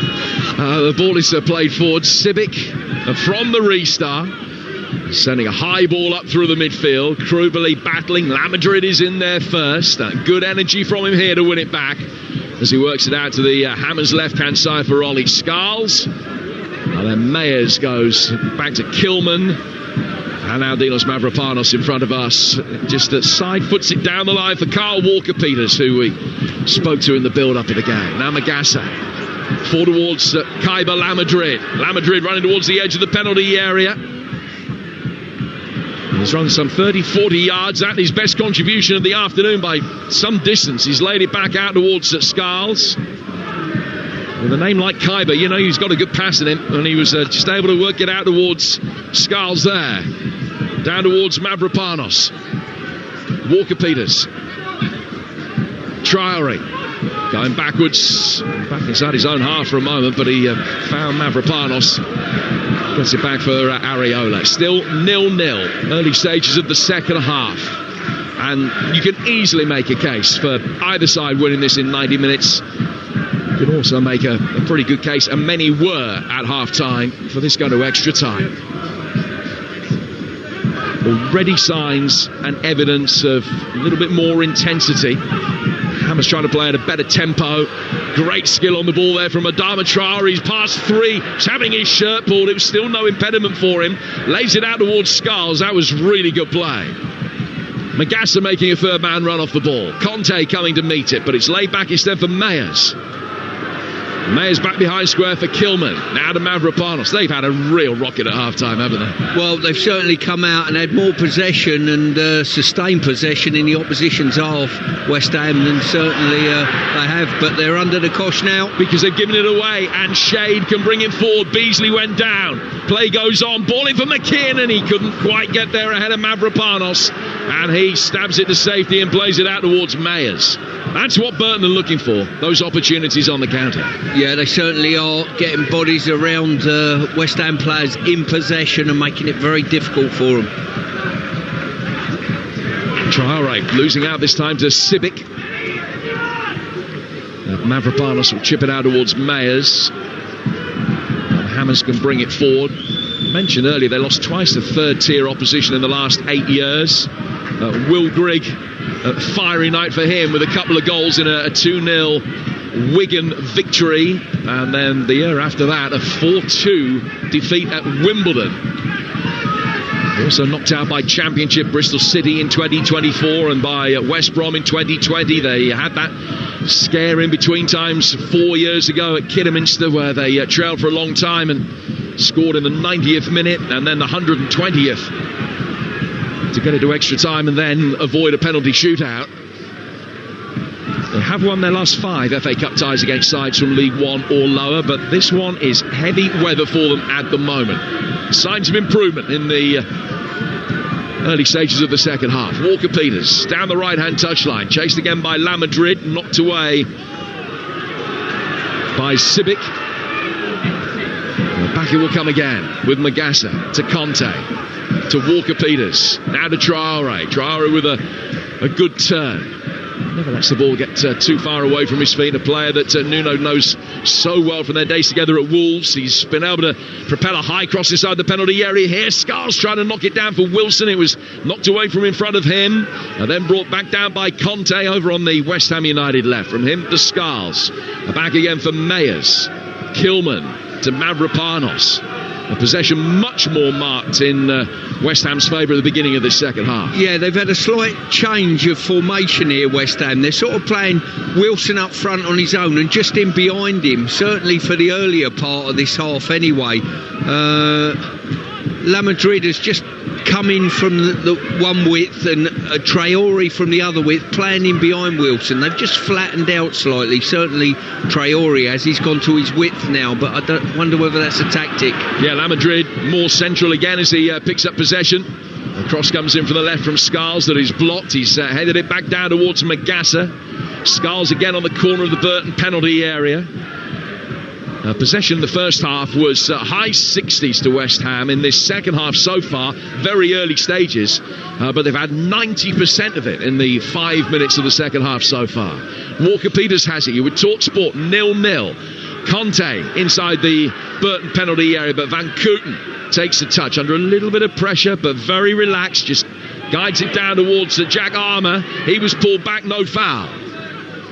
Back for Traore, left-footed ball, swung inside the penalty area, headed away by Godwin Malife. La Madrid towards the edge of the box. Godwin Malife volleys it away. Mayers will chase after it. Burton at the moment just cannot get out. It's 0-0. No, exactly. This was a fear that certainly I had going into the half-time. You've done so well as the underdog. All of a sudden, can you hit those heights again of energy? And at the moment, the answer's not at present.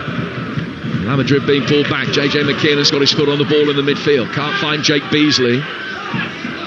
Mavropanos gets it back for Areola. Areola with a first touch, just opened up the body to side-foot it out for Mavropanos. Got it away from Beasley. And then knocks it square for Ezra Mayers to bring forward. Mayers back for Conte. Magassa.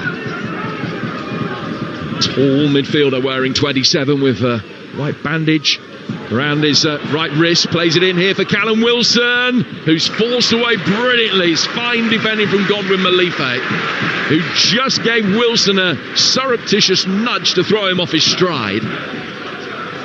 And then the angle became prohibitive and he couldn't get a shot in. It's out of play for a goal kick that Collins will take. Burton surviving the opening 7 minutes of the second half. And for all West Ham's possession, they still haven't worked Collins.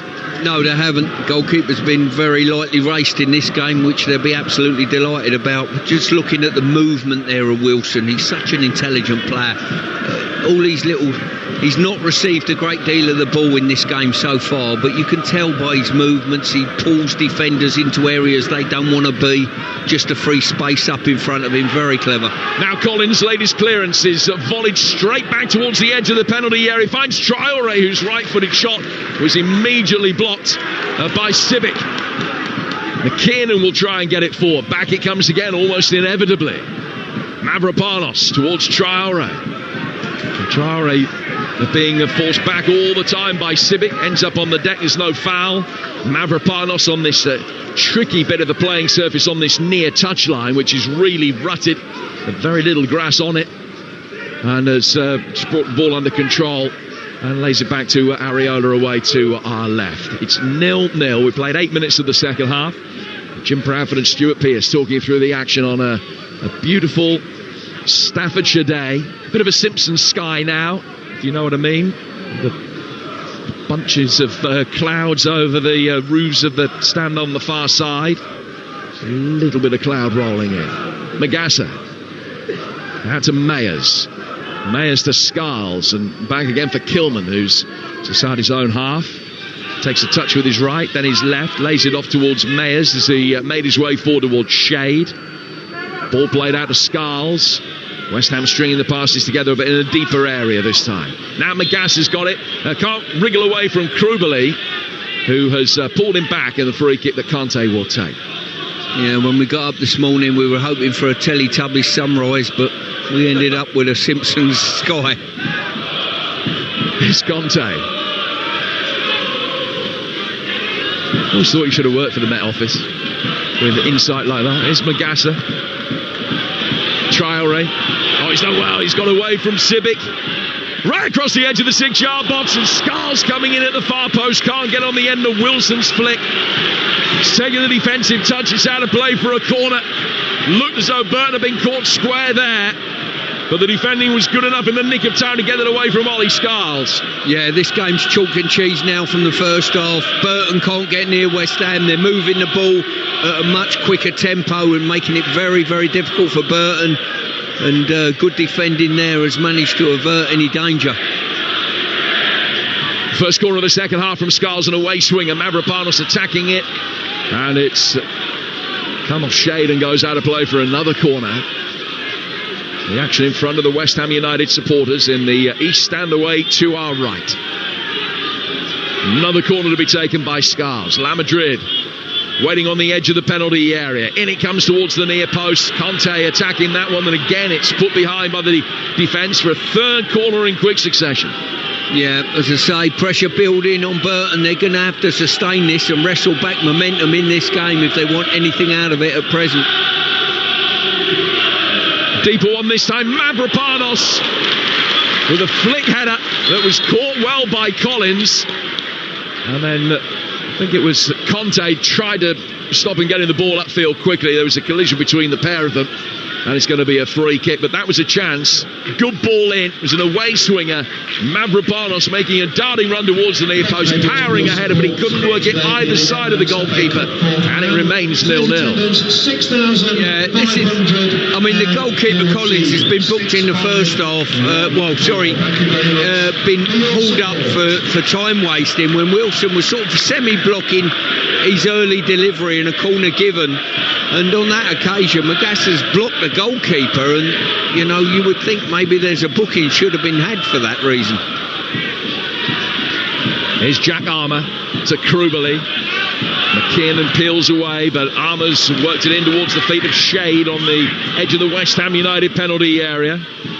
Flicked in field, and Armour goes down, and the referee says he's handled it on the way down.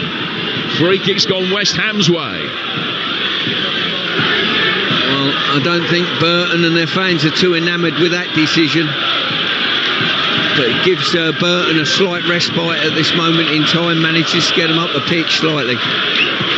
Played 11 minutes of the second half, it's 0-0. Second half underway in the games in the EFL.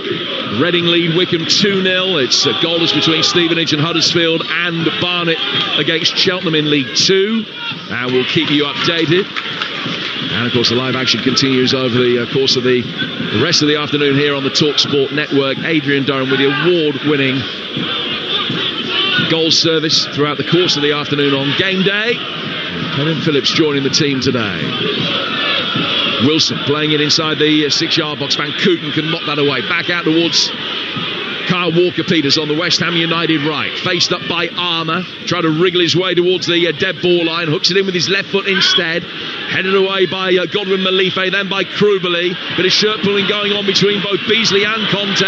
Referee lets it go. McKinnon works it wide. Here comes Tyrese Shade. Stretches to keep the ball in play. Runs at Mavropanos. He's passed him inside the penalty area. Near post defensive header. Got it away from McKinnon. But that was the most lively attack of the second half of Burton Albion so far. Yeah, without a doubt. Great ball out wide to Shade. And I'll tell you what, Mavropanos couldn't live with him. Evans to Armour. Armour fires it in, hits Walker-Peters. They wanted a free kick, they get a corner. Evans will go across to take it. First of the second half for Burton, who've never reached round 5 of the FA Cup. But can they get through to the last 16 with a victory here? Ball spotted down on the corner quadrant away to our left. Shade is unmarked on the edge of the penalty area here. 2 or 3 inside the 6-yard box from Burton. Another 2 deeper in the penalty area. And still, Shade waits. He makes a darting run towards the corner of the penalty area. They can play him in. That's exactly what they've done. He's got it now, Shade. Couldn't wriggle his way through past La Madrid. And La Madrid turns it back. And Scarles will be able to clear. Everybody could see exactly where that corner was going to go, but still West Ham very reluctant to put anyone on him. Yeah, I'm looking at the look on Gary Bowyer's face there, a look of shock almost about, you know, we've worked it really well and you've let us down by not delivering that final ball. Civic taking the throw up the left-hand touchline. Chipped forward by Evans, headed away again. Beasley got 4, and it's a free kick to Burton, 15 outside the penalty area. Armour immediately on the scene to make sure he's okay.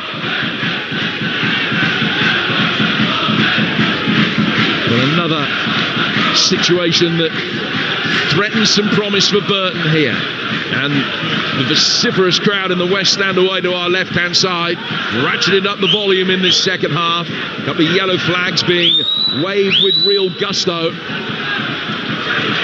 They just seem to have suppressed this onslaught from West Ham since half-time, haven't they? And just got the ascendancy back. And it's not easy to do in games, but Burton seem to have done it at present. Great opportunity for an in-swing now by Evans.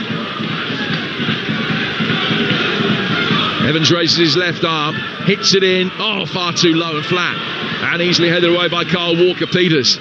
Evans gets it again. That's two set pieces that they've wasted with quality of delivery. First, very well thought through, and they couldn't make the most of, and that one from a really good area, and Evans, you can see, visibly frustrated with himself, and just couldn't get the ball forward. The ball has gone out, and it's going to be a free kick for an offside to West Ham in their left-back position. It's 0-0 here on Talksport. An hour gone. Half an hour for either side to break the deadlock before we go to extra time, Stu. Yeah, at the two, sorry, I would probably say Gary Bowyer's still the happier of the two managers at the moment, but Nuno will be buoyed up by how his team have responded since half-time. Gasser putting his foot in. Conte has it now. Tries to slide one down towards Walker-Peters. McKiernan, flame-haired midfielder, threw a right foot at it to make sure the pass didn't find its intended target. Throw taken back from Mavropanos, who finds Kilman. Later today here on Talksport, Villa, Newcastle and Liverpool, Brighton at 5:45 and 8 o'clock respectively. Over on Talksport 2, League 2, Salford go to Manchester City again. Won't be as bad as it was last time. That's a 3 o'clock kickoff on Talksport 2. West Ham win a corner. The retreating Armour forced to steer the ball away from Kyle Walker-Peters. Yeah, West Ham just turning, almost taking a leaf out of Burton's book there and putting a long raking ball in behind the back line. And Armour couldn't take any chances, just popped it out for a corner. Goal back in League One for Wickham at Reading. They trail 2-1. Cauley Woodrow's 8th of the season after Jack Marriott's first half double for Reading. This latest West Ham corner swung in really deep. Heads go up for it. It was Beasley that got there. Overhead kick attempt from Wilson. He made contact on it, but Van Koot was right behind him. And the ball's come back off the former Stevenage man straight out of play for another corner. Yeah, as I say, big crowd scene there. Goalkeeper Collins got hemmed in. Had to leave it to his back line to make the clearance. So Scars goes across to take it. That means it'll be an outswinger. It's West Ham's 5th corner of the second half already. They only won 1 in the first. Conte making a darting near post run.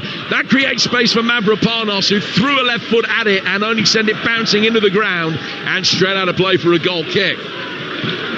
Still 0-0 in this first ever meeting. Burton actually the 150th different side West Ham have faced in a competitive game in their history. A completely pointless milestone, I appreciate, but a statistical oddity.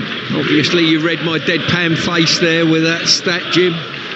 Not one of your better ones, but it's always good to know. Had to nudge you to wake up. That was the clue. There's Van Kooten. Towards Godwin Malife, who played forward, knocked away by Scarles. Out for a throw which Burton will take on the right. Had that great cup run when they reached the semi-finals of the League Cup back in 2019. They beat Premier League Burnley en route. They've had another couple of Premier League scalps in the League Cup in their time. Talking about the one against Bournemouth that Callum Wilson played in. They beat QPR in the League Cup 11 seasons ago. Can they take West Ham's scalp today? 0-0 the score. They're on the front foot here. Godwin Malife, ball in towards McKiernan. Knocked away from in front of him by Max Kilman. And headed by Kruberly. He's got a great spring on it. Considering he's the shortest man on the pitch, he's headed it past Wilson, but had a play for a throw that'll be taken over on the West Ham United left by Scarles. Yeah, he's competed very well in the air, I've got to say, Kruberly, for such a young man. Just lacks a little bit of power when he comes into physical contact with sort of a slightly bigger player. Just been nudged out of it on occasion, but that will come with age and experience. You're listening to FA Cup Game Day on Talksport with McDonald's. Order delivery on the McDonald's app from 11 a.m. 18 plus. Fees apply to delivery orders subject to availability. Price may vary. Callum Wilson fires ball inside the penalty area. He went shoulder to shoulder with Sibic. He ran out of room, and it's a goal kick. And we're nearly midway through the second half, and Burton have weathered the West Ham storm to an extent. 0-0 the score. Yeah, it certainly seems that way. Sibic's done well since he's come on, hasn't he? You know, to pick the tempo of the game up well, and he's had some good contributions in this game so far. Great noise around the place. The crowd just a shade over 6,500. It's one of the biggest crowds they've ever had here. I think they had 6,700 for a game against Derby a few years back in the Championship. It is one of the 2 or 3 biggest crowds they've ever had here at the Pirelli. And here's Kaiba Lamadrid for West Ham United over on the left-hand touchline. Ran down a blind alley for a moment. He was able to turn and get it back for Ezra Mayers. Mavropanos. From him to Kilman. Kilman inside the centre circle. Played out towards Mayers. Good strong running from Conte. Gets there first left-hand side of the penalty area and wins another corner off the retreating Van Kooten. They're beginning to try and turn the screw again. This is a third corner in the space of a couple of minutes. Yeah, they certainly are. They've got a good opportunity, and I just saw Mark Robson there giving a little bit of information to Kilman and Mavropanos about their movements at corners, and be interesting to see what that looks like. He's also calling somebody back. In comes this latest corner. Mavropanos trying to poke it towards goal. Big penalty shout. Not given. Traoré into a crowd. That's blocked. Wilson can't get a shot in. Now tries to drive it across from the right that hits Krubeli. It's ricocheting around there inside the 6-yard box. And Burton threw the bodies in the way and made legitimate contact with every shot. Callum Wilson looking at the referee and smacks the palm of his right hand with his left, as if to say that it should have been a penalty for handball. Wasn't given. And it is going to be a throw that will be taken on the Hammers right. 0-0. 67 gone here at the Pirelli. Mavropanos works it back. Kilman clipping it forward and straight over Kyle Walker-Peters. Out of play for a throw on the Burton Albion left. Tony Castellanos has just come back, is right in front of us now. I don't think he's going to be coming on just yet. Takes his place back on the seats just by the dugout, having had a warm-up. A few of the Burton players away to our left are having a slightly more extensive warm-up at the moment. Castellanos, the man that scored the winner against Queen's Park Rangers in the last round for West Ham. They got taken to extra time by QPR in that game. Here's Beasley. Now he finds Shade. Level with the edge of the Hammers penalty area. 2 Hammers players coming back, and between them, Magassa and Walker-Peters could deal with the threat. It's cleared. Out of play for a throw at Toby Sibic. Will come across to take. In fact, he's just going to roll it down the line for Shade to launch another one of his long throws inside the box. The first substitution of the second half is imminent, but not forthcoming just yet. Armour takes the throw into the feet of Shade. Referee not happy, just asked for it to be retaken from the wrong spot.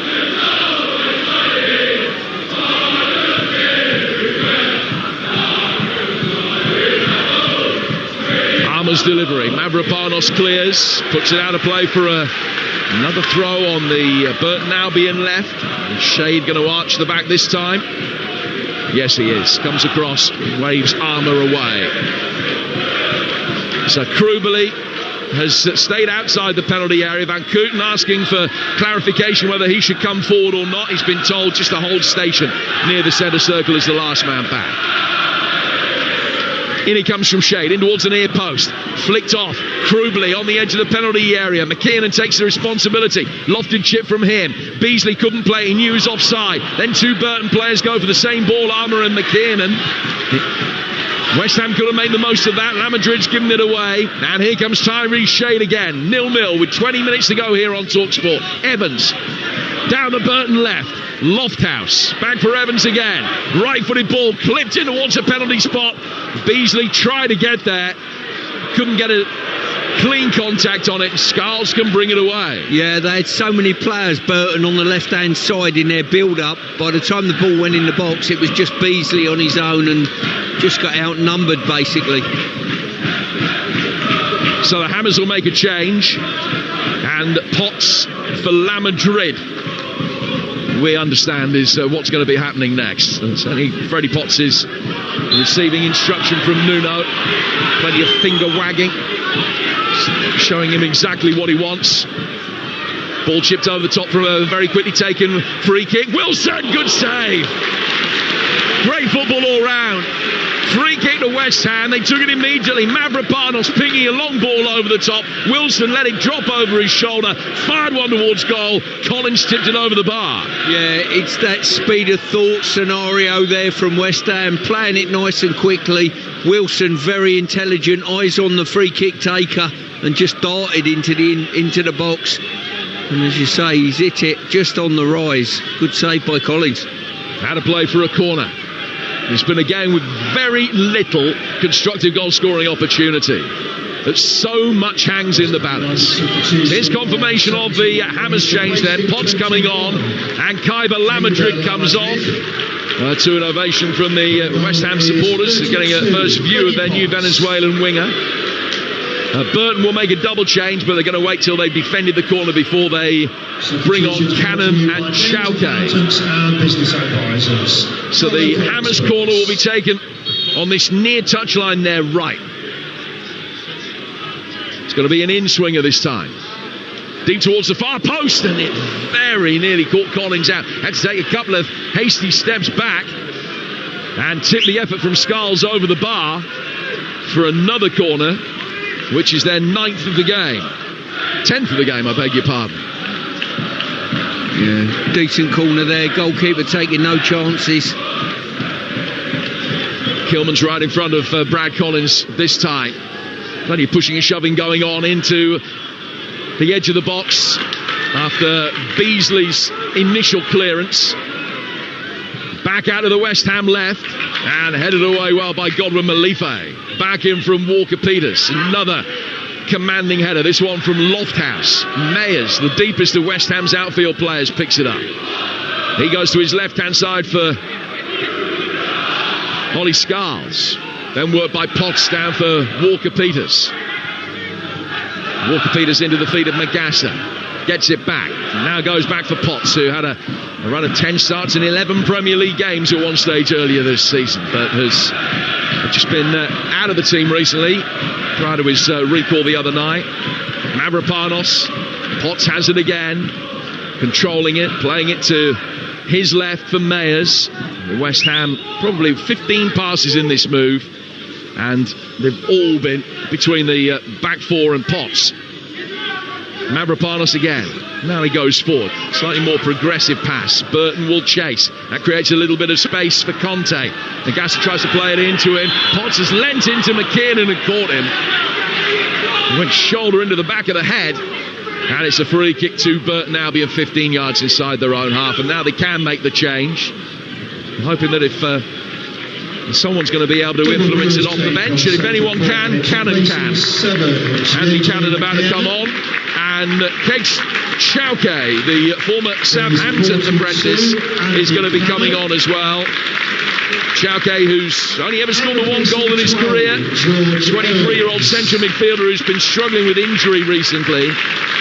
Cannon on loan from Wrexham, where he won 3 promotions. He was in the Rochdale side that held Spurs in the FA Cup 8 years ago. So Cannon and Chauke coming on, and McKiernan and Evans, the players that are making way.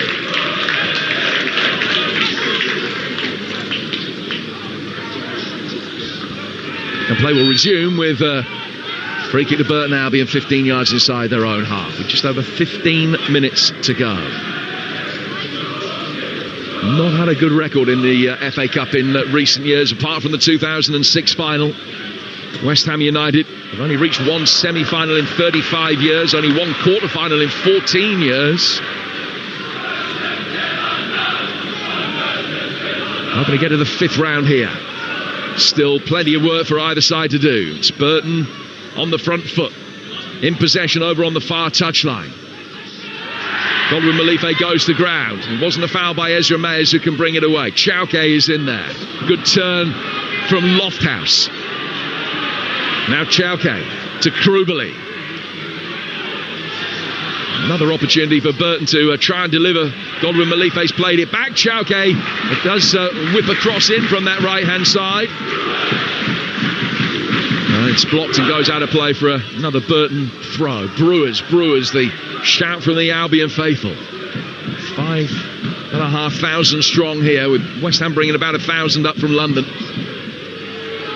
Throw down towards the dead ball line. McGass has been able to clear that. Chasing after it near side. Good defending by Civic. Threatened to go back to his goalkeeper and then turned away from Traore. And now Motorsport 30 yards down the other end into Armour. Armour's ball dealt with by Walker Peters. And then played back to him by Magassa. Walker Peters can clear. It's come off the thigh of Conte. Krubeli did really well. Got himself between the West Ham man and the ball to stop him winning it back. And then Godwin Malife's foul. Free kick to Burton in the centre circle. 0-0 and extra time all the time, becoming an increasing possibility. Yeah, it certainly is. I'm looking through West Ham's ranks at the moment and thinking, who's going to get you a goal? You know, Traore's not got a great goal-scoring record. Wilson has, but aside from that, where's it coming from? Set play, potentially. Well, set play looks their best option at the moment, doesn't it? Traore trying to get round Civic, has been unable to do that. Now he's blocking off the route back to goal for the Burton Albion substitute, and Cannon ends up winning a throw on the left-hand touchline for Burton inside their own half. So they've got Somerville on the bench. They've got Tani Castellanos as well, who's got a couple of goals since his arrival from Lazio. Yeah, but I think both of those will feature before the day's out, Jim. Are you surprised that they haven't looked at the bench before now, as there's a clash between Mavropanos and Beasley that gives Burton the free kick on the left-hand touchline. Beasley stayed down. Well, I think Nuno would want to attempt to win this game before the 90 minutes are out, that is for sure, but that's looking increasingly fragile at the moment. They're not pressurising Burton's goal at all. Gary Bow is in the ear of the fourth official Anthony Backhouse, not happy with a couple of incidents throughout the course of the game. Wasn't happy with that challenge on Beasley, which was only punished with the award of a free kick. No yellow card against Mavropanos. So Shade on the left-hand touchline to take this free kick. They've got to get someone across the face of the first man. It's Freddie Potts in that hole. Lofthouse trying to do that. It was in deeper, punched away by Areola. Chauke over on the far touchline, the recently arrived Burton substitute, recycles it, goes all the way back for Armour, puts his foot through it, works it towards the edge of the penalty area where Kilman will flick it out of play for another Burton Albion long throw. And the closer you get to 90 minutes, the more potent one moment of magic could prove to be. Shade takes the throw short this time for Civic. Back it comes for Krubeli. He will turn and guide it back. And then Armour plays it forward for Civic. Fired inside the penalty area, headed away by Mavropanos. Chauke takes over. Walker Peters forces Chauke's second touch to be a tackle, but he was able to get it back away. Armour works it in, flicked off by Shade on the edge of the penalty area. Walker Peters uses experience to win that, and then Cannon used his to foul him and make sure that West Ham couldn't break quickly. 11 to go at 0-0 here on Talksport. Tomorrow, Birmingham Leeds, Oxford Sunderland, and then Arsenal Wigan, live and exclusive on Talksport at 4:30. Grimsby Wolves is a 1:30 kickoff on Talksport 2. Monday night, Macclesfield Brentford, and yet again we'll give you a choice of live listening because we've got an absolute belter from the top of the Championship on Monday evening as Coventry take on Middlesbrough. Now that is a big game. Second against first at the moment. Here's Andy Cannon. Cannon slows things down almost to a stop. The hands out looking for options. Found Chalke back for Krubeli. Traore almost got to the ball ahead of Van Kooten on halfway. Shane flicks it off to his right. Here come Burton again, down the right hand side of the penalty area with Lofthouse. Better ball in, needed dealing with by Kilman, who heads it into the Burton fans and out for another corner. 0-0. Really good ball in there in a danger zone. Kilman done well getting rid of it. Just need to get more bodies in the box, Burton, I think. There's been a couple of times where you've looked up from these wide areas and they've just been outnumbered in the central area.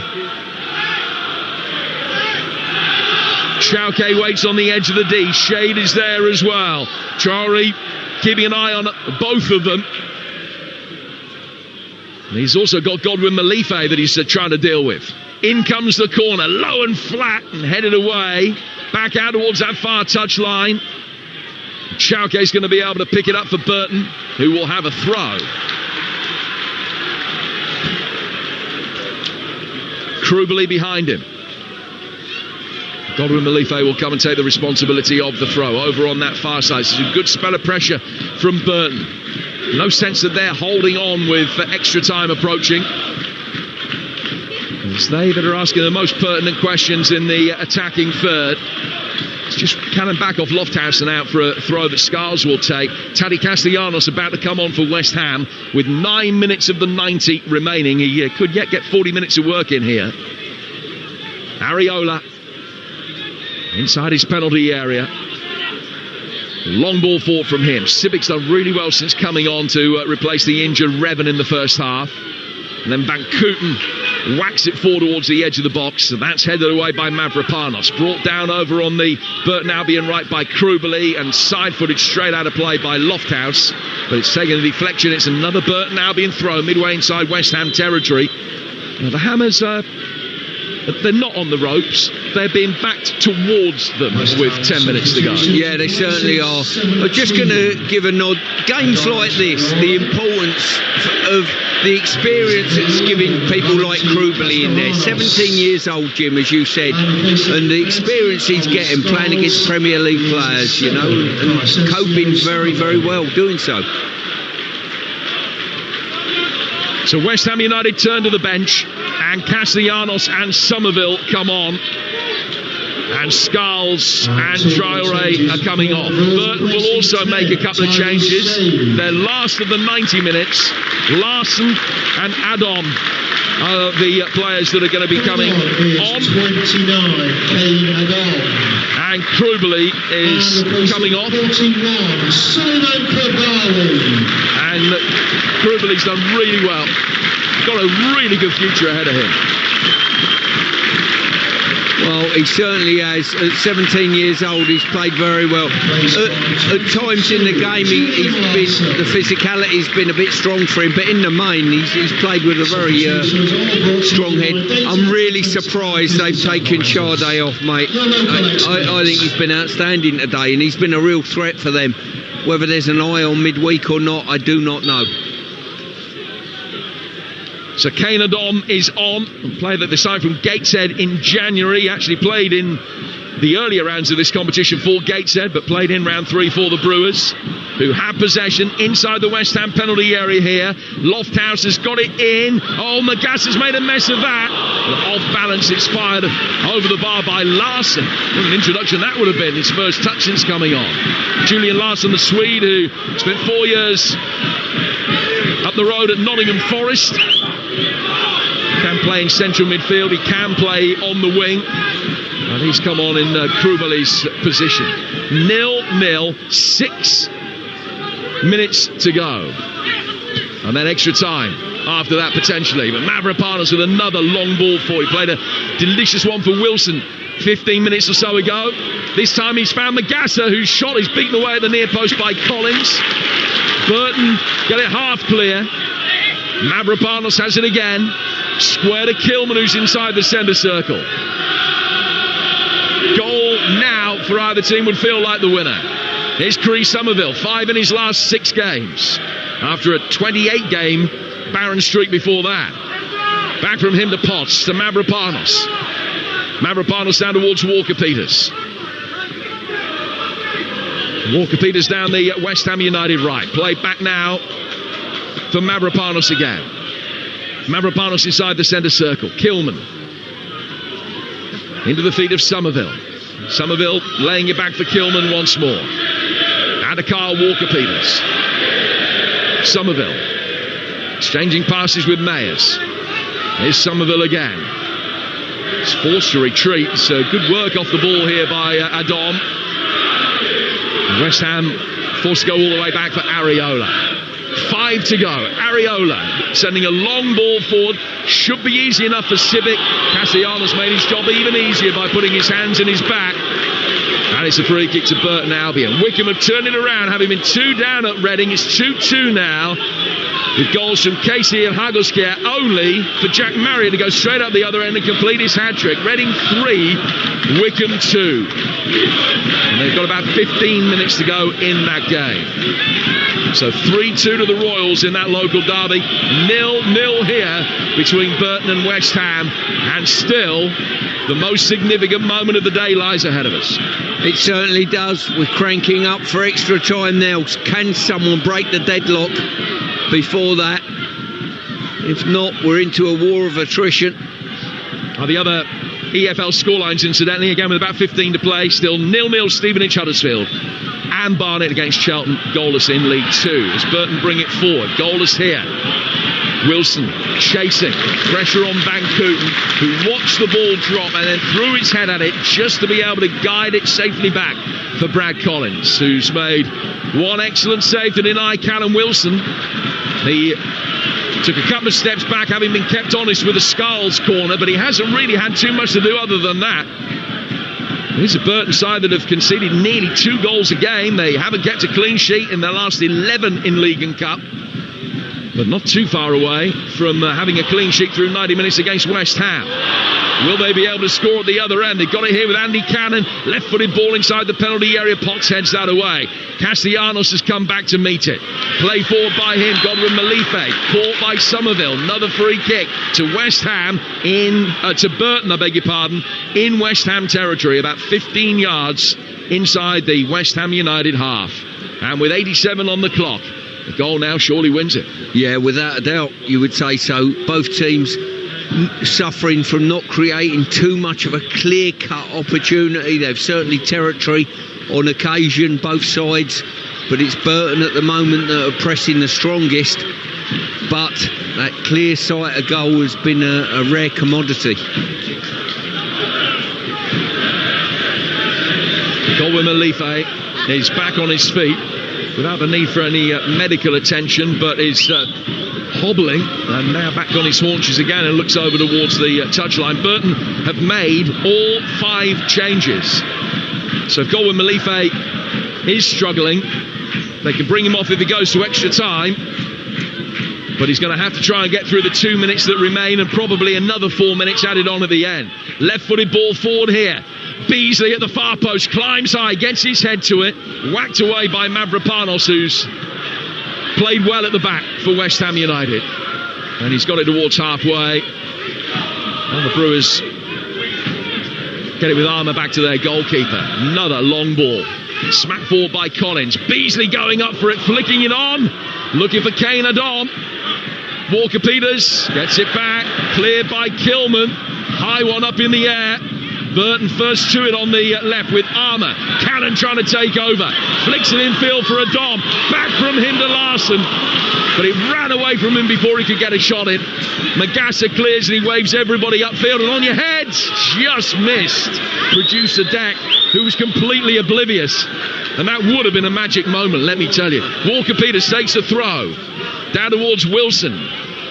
Wilson dragging back to the edge of the area. It's Taddy Castellanos. Didn't shoot. Trying to go square for Somerville. And Godwin Malife gets it away. We're in the 90th minute. Drama intensifying. 5 minutes of action left, we think. Somerville back out for Mayers. His ball in. Wilson was waiting. It was headed away from in front of him, though, by Civic. And cleared by Cannon. Now down towards Walker-Peters again on the West Ham United right. Still 0-0 here on Talksport, and Walker-Peters, was he caught by Chauke? He's back on his feet really quickly. He's laid it back for Conte. He finds Potts. Mavropanos behind him. West Ham absolutely adamant that should have been a free kick. He was outside the penalty area, close, but wasn't in the box. Referee said play on. Walker-Peters has got it again. Conte rolling it forward. Somerville told to turn. Little 1-2 between him and Castellanos. Right-footed effort from Magassa. Deflects. That took the pace out of it. Collins stops it going out for a corner and stops Castellanos getting a shot in. And fourth official Anthony Backhouse confirms that there will be 4 minutes left to play. 0-0. Can either side win it before it goes to extra time? Here's Kyle Walker-Peters for West Ham. Mavropanos with a measured ball back to him. 4 from Kyle Walker-Peters again. Now played into the feet of Wilson. Conte's done well. Walker-Peters sends it in high. Wilson sandwiched between 2 Burton defenders. Somerville hasn't been able to keep it in. Flag is up, out of play. Goal kick to Burton.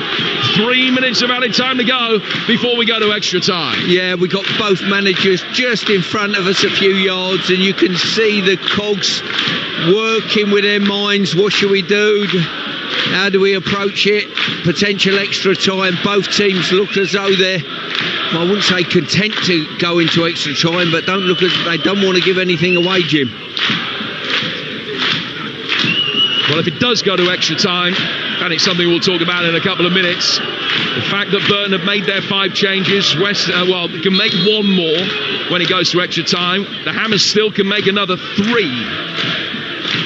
But they haven't really got too many attacking options left.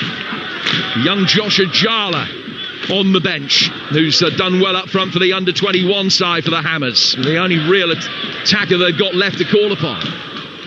Burton get it forward, down towards the right. The offside flag is up, and it's a free kick to West Ham.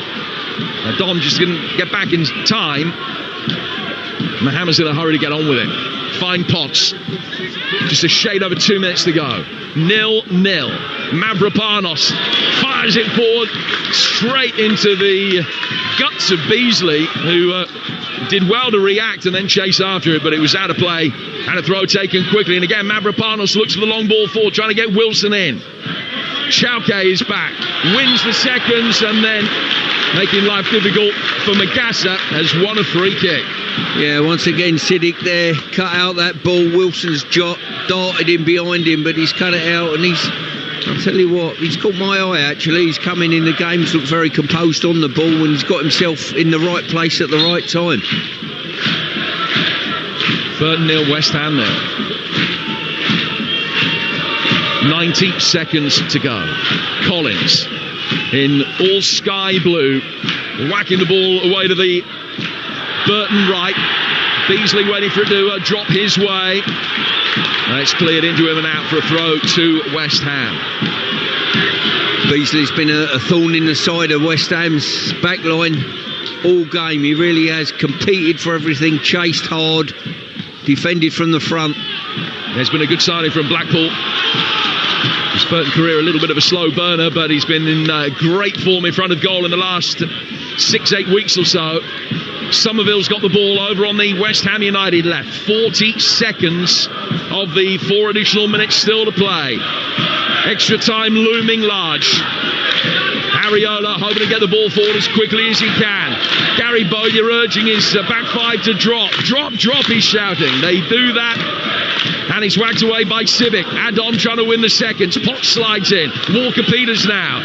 Wilson with his back to goals, giving it away to Chauke.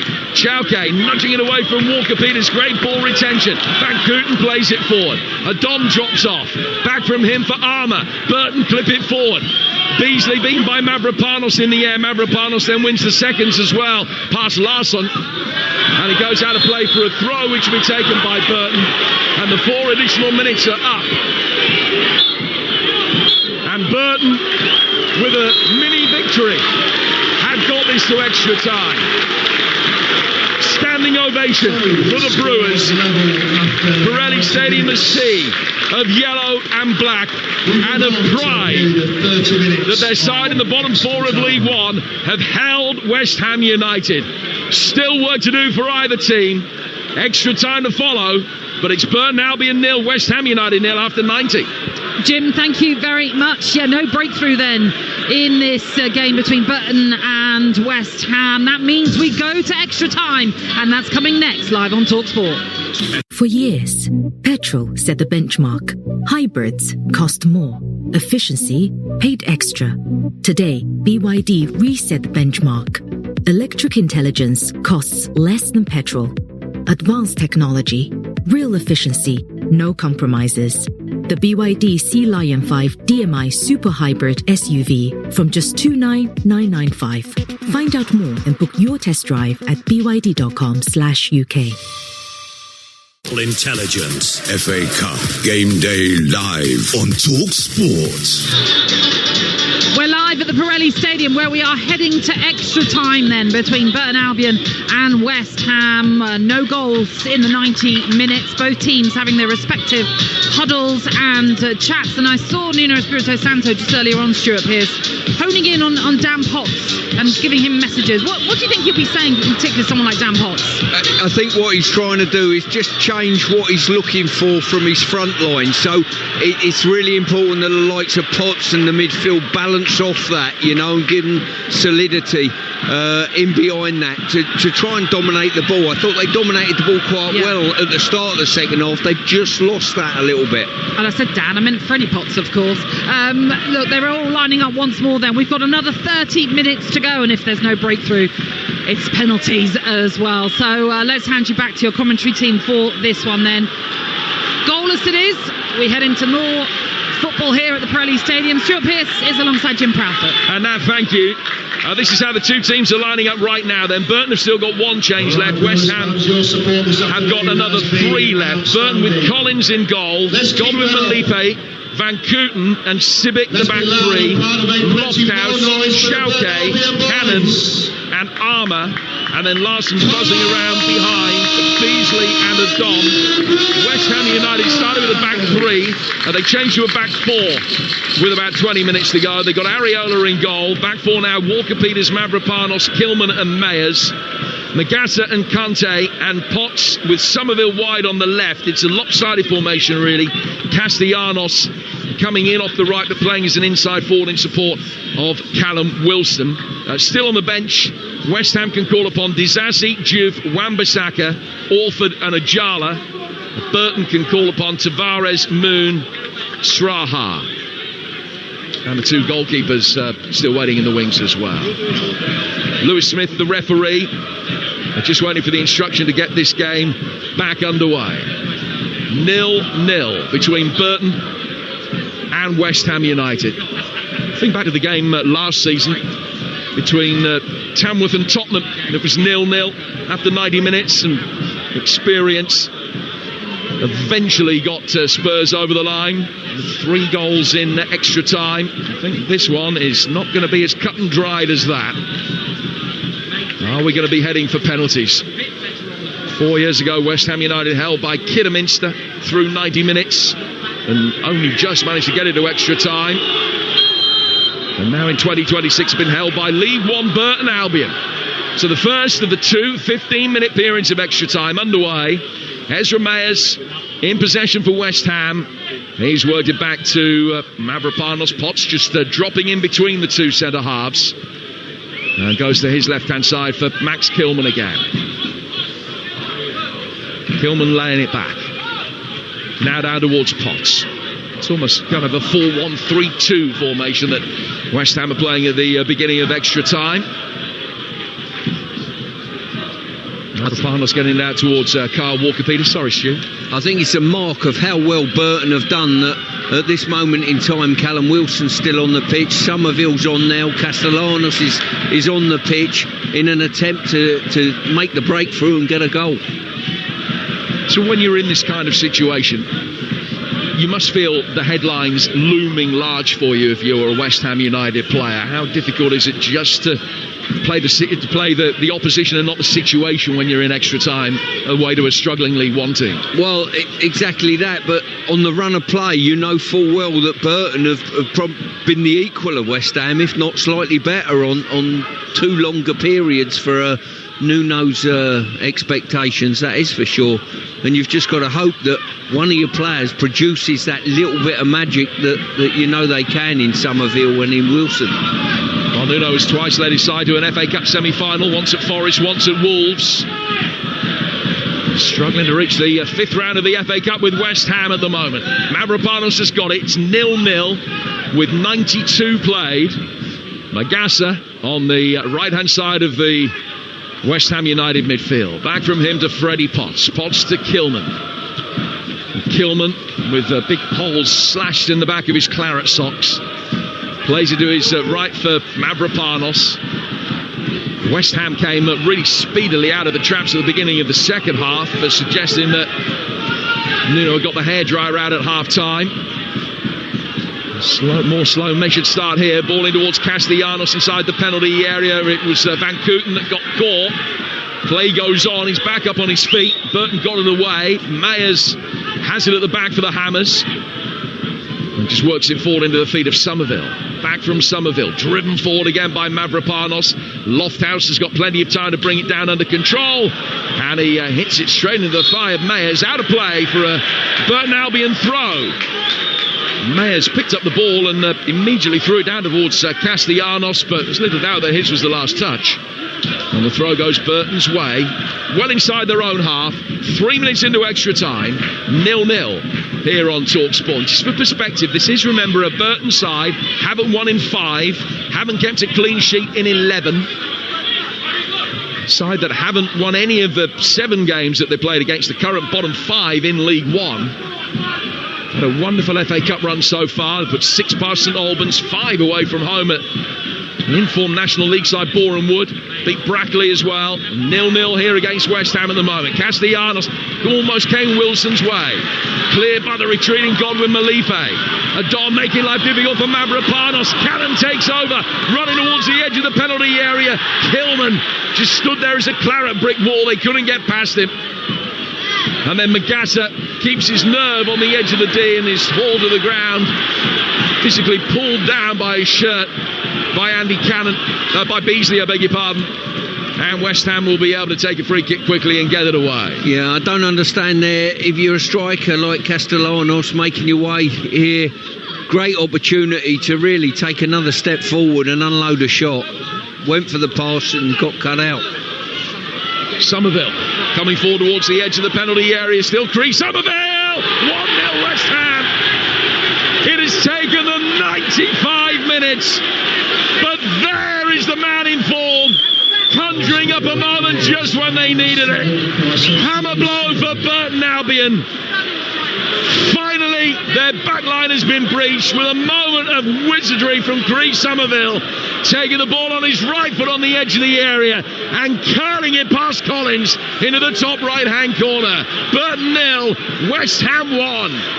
Yeah, Nuno reaching from the bench there. That's probably been the difference between the two sides. You know, you can bring Somerville on and he's done brilliantly receiving wide, and once he's cut inside there, he's looking to unload an effort, and it's just, I don't know whether it's got a slight deflection that's put a bit of top spin on the ball that's taken it under the crossbar. Collins, the goalkeeper, no chance. Well, he scored in the third round against Queen's Park Rangers to break the deadlock. He's broken the deadlock here as well. West Ham finally ahead, and it's taken 4.5 minutes of extra time for them to get their noses in front, but it really was some goal. His 6th in his last 7 games. Now will Burton be able to conjure up a response? Well, that is the question. It might just play into West Ham's hands, leaving a bit more room. But really unfortunate there. But you've got to say, from Somerville's point of view, an outstanding goal. West Ham again clear. Ball sailing into the Burton Albion dugout. They'll take a throw with Godwin Malife. Last thing that Gary Bowyer wanted, bearing in mind that they're playing Rotherham on Tuesday night, a big game at the bottom of League One, was to lose this game in extra time. Yeah, just looking at the replay again, it's took quite a wicked deflection actually, that sort of put some top spin on the ball and taken it away from the goalkeeper.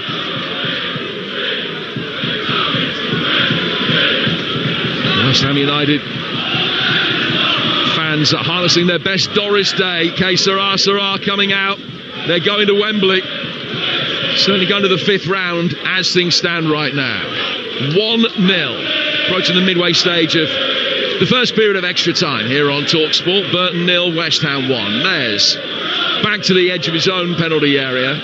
Kilman to Mavropanos. And Nuno will be dismayed if his side can't see it through from here, but you've got to bear in mind how difficult they found it keeping leads in the Premier League this season, which more in a moment. As Cannon works it out towards Armour, his cross training towards Areola at the near post. They've dropped 20 points in the Premier League from winning positions.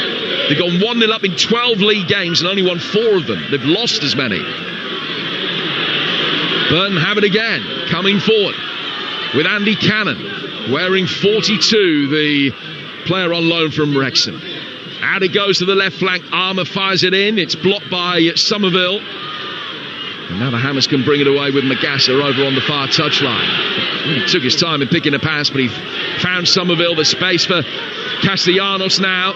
Castellanos has got it. Mayers making a great run to his left-hand side. Ezra Mayers is in, across the face of goal and wide. Conte threw himself at it, was never likely to be able to get there. Mayers couldn't get it to creep inside that far post, and Burton survived. 1-0 West Ham with 98 played. Castellanos freed up Mayers there, but I never felt comfortable that he was settled himself to get a decent strike on target. Well, we've got 4 featured FA Cup games at 3 p.m. on Talksport. Let's get the team news. We'll start now the Etihad, Manchester City against Salford. That's our live game over on Talksport 2. Here's John Dunn. 9 changes to the City 11 that won here on Wednesday against Fulham. Foden and Ait-Nouri, the only 2 that remain. John Stones makes his first appearance for 12 weeks and starts. Erling Haaland not in the matchday squad. 3 changes for Salford, beaten at Accrington 9 days ago. Zach Orr, Brandon Cooper and Josh Osterfield coming in. Ollie Turton, Matt Butcher and leading league scorer Dan Udo all moved to the bench. At the Etihad, Man City and Salford. West Ham United have given a free kick away, or won a free kick. Here, Chris Somerville has been fouled. We'll go to Turf Moor next. Burnley, Mansfield, Matt Jones. 9 changes for Burnley from their win over Palace. So that probably tells you where their priorities are. Laurent and Esteve are the only survivors as Ward-Prowse makes his full debut. Brun Larson and Barnes also come in. Plenty of changes for Mansfield too. 6 of them, Akins, Evans and McLaughlin among the starters. Burnley v Mansfield at Turf Moor. Areola takes the free kick for West Ham. Headed away by Van Kooten. Castellanos puts him under pressure. Van Kooten trying to get there again. Castellanos emerging with the ball. Fires a right-footed shot in that hits Sibic. Comes outside the penalty area for Walker-Peters. Rolled forward by him. Wilson to Walker-Peters again. Drills it in. It hit an arm. Referee says no. Ball goes out of play for a corner. St Mary's next after that extraordinary 7-goal thriller the other night. What will Southampton and Leicester conjure up today, Alex Strutt? Southampton make 10 changes. Only Cameron Archer keeps his place. There's a full debut for Canadian international Kyle Laurin. Leicester make 6 alterations. Akoli, Nelson, Skip, Mukasa and Mavadidi are those retained. At St Mary's, Southampton against Leicester. West Ham United to take this corner, leading by a goal to nil with 5 minutes of the first period of extra time to go. We're just about to tick into the 101st minute. Somerville's goal on 95, the difference between the two teams. Can West Ham double their advantage here? It's another corner that's taken that, again, doesn't have the requisite height. Van Kooten heads it away. Be picked up on the West Ham United right by Magassa. His ball forward, straight to Andy Cannon for Burton. Reading have beaten Wickham 3-2 in that game in League One. Chauke playing it forward here for Burton. And Potts with a poor challenge. And then there's an angry reaction from some of the Burton players, and the referee reached for his pocket and then thought better of it, just giving himself a little bit of thinking time here maybe. Is it going to be a yellow card or a red? No, he's got the yellow in his hand. He went straight for the yellow, I must say. He had that in his left hand, and he's changed his mind, and red is out. And Freddie Potts is off. And West Ham United are down to 10 men. Potts sent off for a high and late lunge from behind. West Ham United a goal up, but they've got 19 minutes to navigate here. A man down. How much will that change the complexion of this FA Cup tie? Yeah, the Burton players were absolutely incensed by it. I thought the referee had the yellow in his hand to start with. He gave himself thinking time, which I think was common sense. And from that moment on, he decided it was a red card decision. So Freddie Potts sent off. Let's get team news from Carrow Road. Here's Talksport's Mike Sewell. Norwich have made 6 changes. The hat-trick hero from the win at Oxford, Mo Toure, is only on the bench. Matthias Quiscoren plays in his place, and Paris Magoma makes his full debut. West Brom have made 9 changes to their team. Notably, 19-year-old Hindo Mustafa, on loan from Crystal Palace, makes his debut in English football. It's Norwich-West Brom at Carrow Road. Mike, thank you. It goes without saying that Game Day Live will keep you abreast of all of the action as it happens over the course of the afternoon. Adrian Durham with the goals as they go in from the FA Cup and EFL, including Man City, Salford, Burnley, Mansfield, Southampton, Leicester and much more. And Game Day Live's coming your way at the conclusion of this match. Man City, Salford, a 3 o'clock kickoff over on Talksport 2. Larsson's okay after the treatment that he received. Burton have got Fabio Tavares ready, but Larsson's going to continue for now.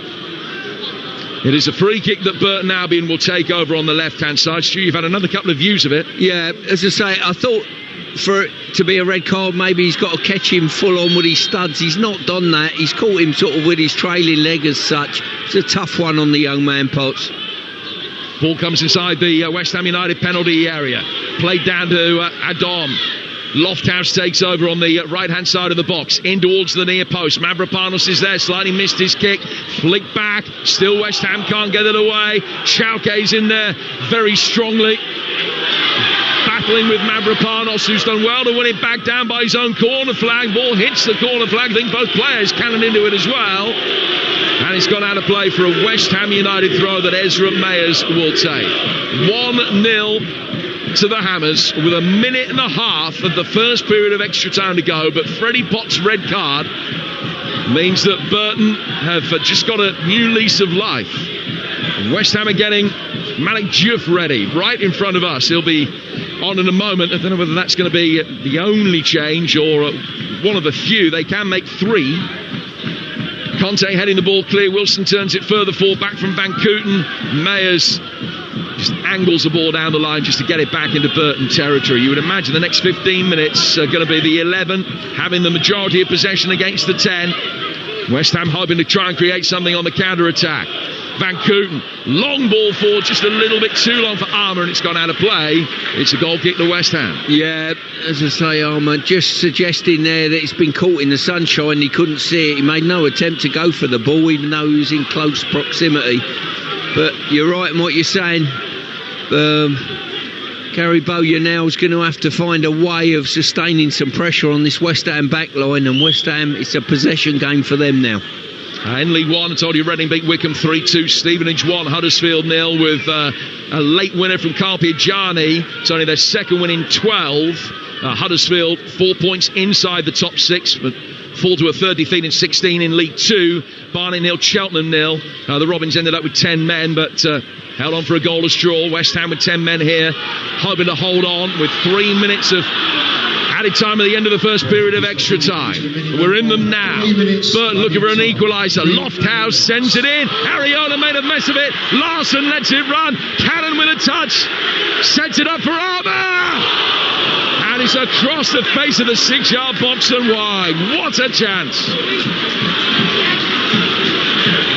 Gary Bowyer can't believe that hasn't gone in. I can't either, and I don't think you could with your reaction there. It was, I tell you what, they've done extremely well by being sort of just waiting for the right opportunity, and then when it was hit across the face of goal, we were looking at the bottom right hand corner to bulge, and it didn't. It just sailed past that post.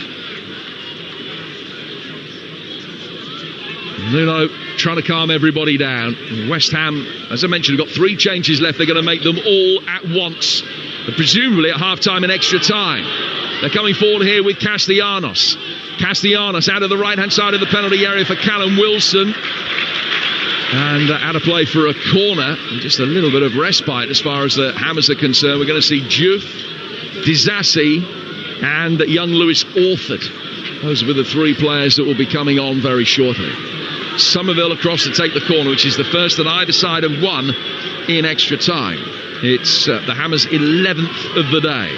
They lead 1-0 with a deflected goal from Cree Somerville, who will take this corner now. Magasu waiting on the edge of the penalty area. Conte starting near post run. Headed away though well by Godwin Malife. And then he can bring the ball down in the midfield and found Chauke. Burton coming forward quickly. The yellow and black half shirts raining forward from left to right. Beasley's got it. Works back infield. Chauke. Cannon letting it run. Godwin Malife will take over. He's down on the right-hand touchline. We're in extra time. Near half-time and extra time. Godwin Malife taking on 2 and beating a third, but Mayers came across and slams it out of the left where Kilman can complete the clearance. Throw taken really quickly by Cannon. Cannon trying to roll Lofthouse inside the penalty area. Mayers nudges it back. Kilman clears. Only as far as Van Kooten. Still all the action around the edge of the West Ham penalty area. Cannon working it into the feet of Kane Adom. Conte gets it. Anywhere will do in that situation. And he's just whacked it out towards halfway. Goalkeeper Brad Collins comes up and fields it. And Burton send it forward again. Trailing 1-0, but with a numerical advantage on the field after Potts' red card. Mayers on the left-hand touchline. Long clearance from him. Castellanos wants it drop over his shoulder, but it was cleared by Van Kooten. Then one back by Conte, who's grown into the game. Somerville. Conte stopped his run. He's pulled up. Has he pulled up lane there, or has he just realised he wasn't going to get to that? Half-time and extra time. West Ham will make their triple change in a moment. They now have the advantage, but they have work to do after Potts' dismissal. Jim, thank you very much. We always talk about the magic of the cup, don't we? But that was a magic moment from Somerville to give West Ham the lead there, Stuart Pearce. Yeah, super plays. Picked it up right out wide here, received the ball on the back foot, drove inside, and he's got a shot which I think took a slight deflection that's helped out, taking it away from the goalkeeper, but don't take anything away. It was a great finish, and they needed somebody to do a touch of magic. And that's 6 goals in his last 7 games. He's really come to the fore of late for West Ham. But they are down to 10 going into the second half of this extra time after Freddie Potts' red card. And when you think about it, Stuart, it was a needless challenge because it was just inside West Ham's half. Yeah, it was. As I say, I think he's just mistimed his tackle there. I don't think there was too much intent on it. I know the individual, and I don't think he's that type of player, to be honest. But listen, the referee saw fit. He gave himself plenty of time to think about it, and I think it was the right thing to do. But he did have the yellow card in his hand first, so that was his initial thought, but then he stepped back, as you say. Yeah, as I say, sometimes it pays to give yourself a bit of time, and also as well, the eyes of the team around him, his other officials, maybe he got some guidance from them and said, look, this is worse than probably that yellow card you've got in your hand. And we saw towards just the end of that first half of extra time that great chance for Burton that fizzed past and went wide in the end. But it was a great opportunity. Even Gary Bowyer, you felt like was trying to knock it in himself. Yeah, the effort was really good. But when you see the replay, there was players at the far post stretching a sinew to try and get a touch on it and just couldn't. All right, you can hear the round of applause. The Burton fans still believe their team can get something out of this one, and by goodness, they have tested West Ham, but they do, the Premier League side, hold a 1-0 lead. They've got to last another 15 minutes or so to see whether or not they can make it to the 5th round. So let's hand you back to your team. It's Stuart Pearce and Jim Proudfoot. And West Ham are making the triple change as expected. We're going to see Axel Disasi come on, Malik Diouf, and also Lewis Orford, the 19-year-old midfielder who made a couple of Premier League substitute appearances last season. He had a loan spell at Stevenage earlier this, and in fact did play in an FA Cup defeat. He's coming on. They've taken Callum Wilson off, and they've taken Conte off. Yeah, they're expecting an onslaught. They've got some physical presence in Disasi there at the heart of the back line, but going to a 5 by the looks of things at the moment. 5-2-2 or 5-3-1, whichever way you look at it. And they're expecting a rearguard action. So much of the play you would imagine is going to be concentrated away to our left in the 15 minutes that remains. We're back underway. Castellanos leading the line on his own now. Brad Collins pokes it away.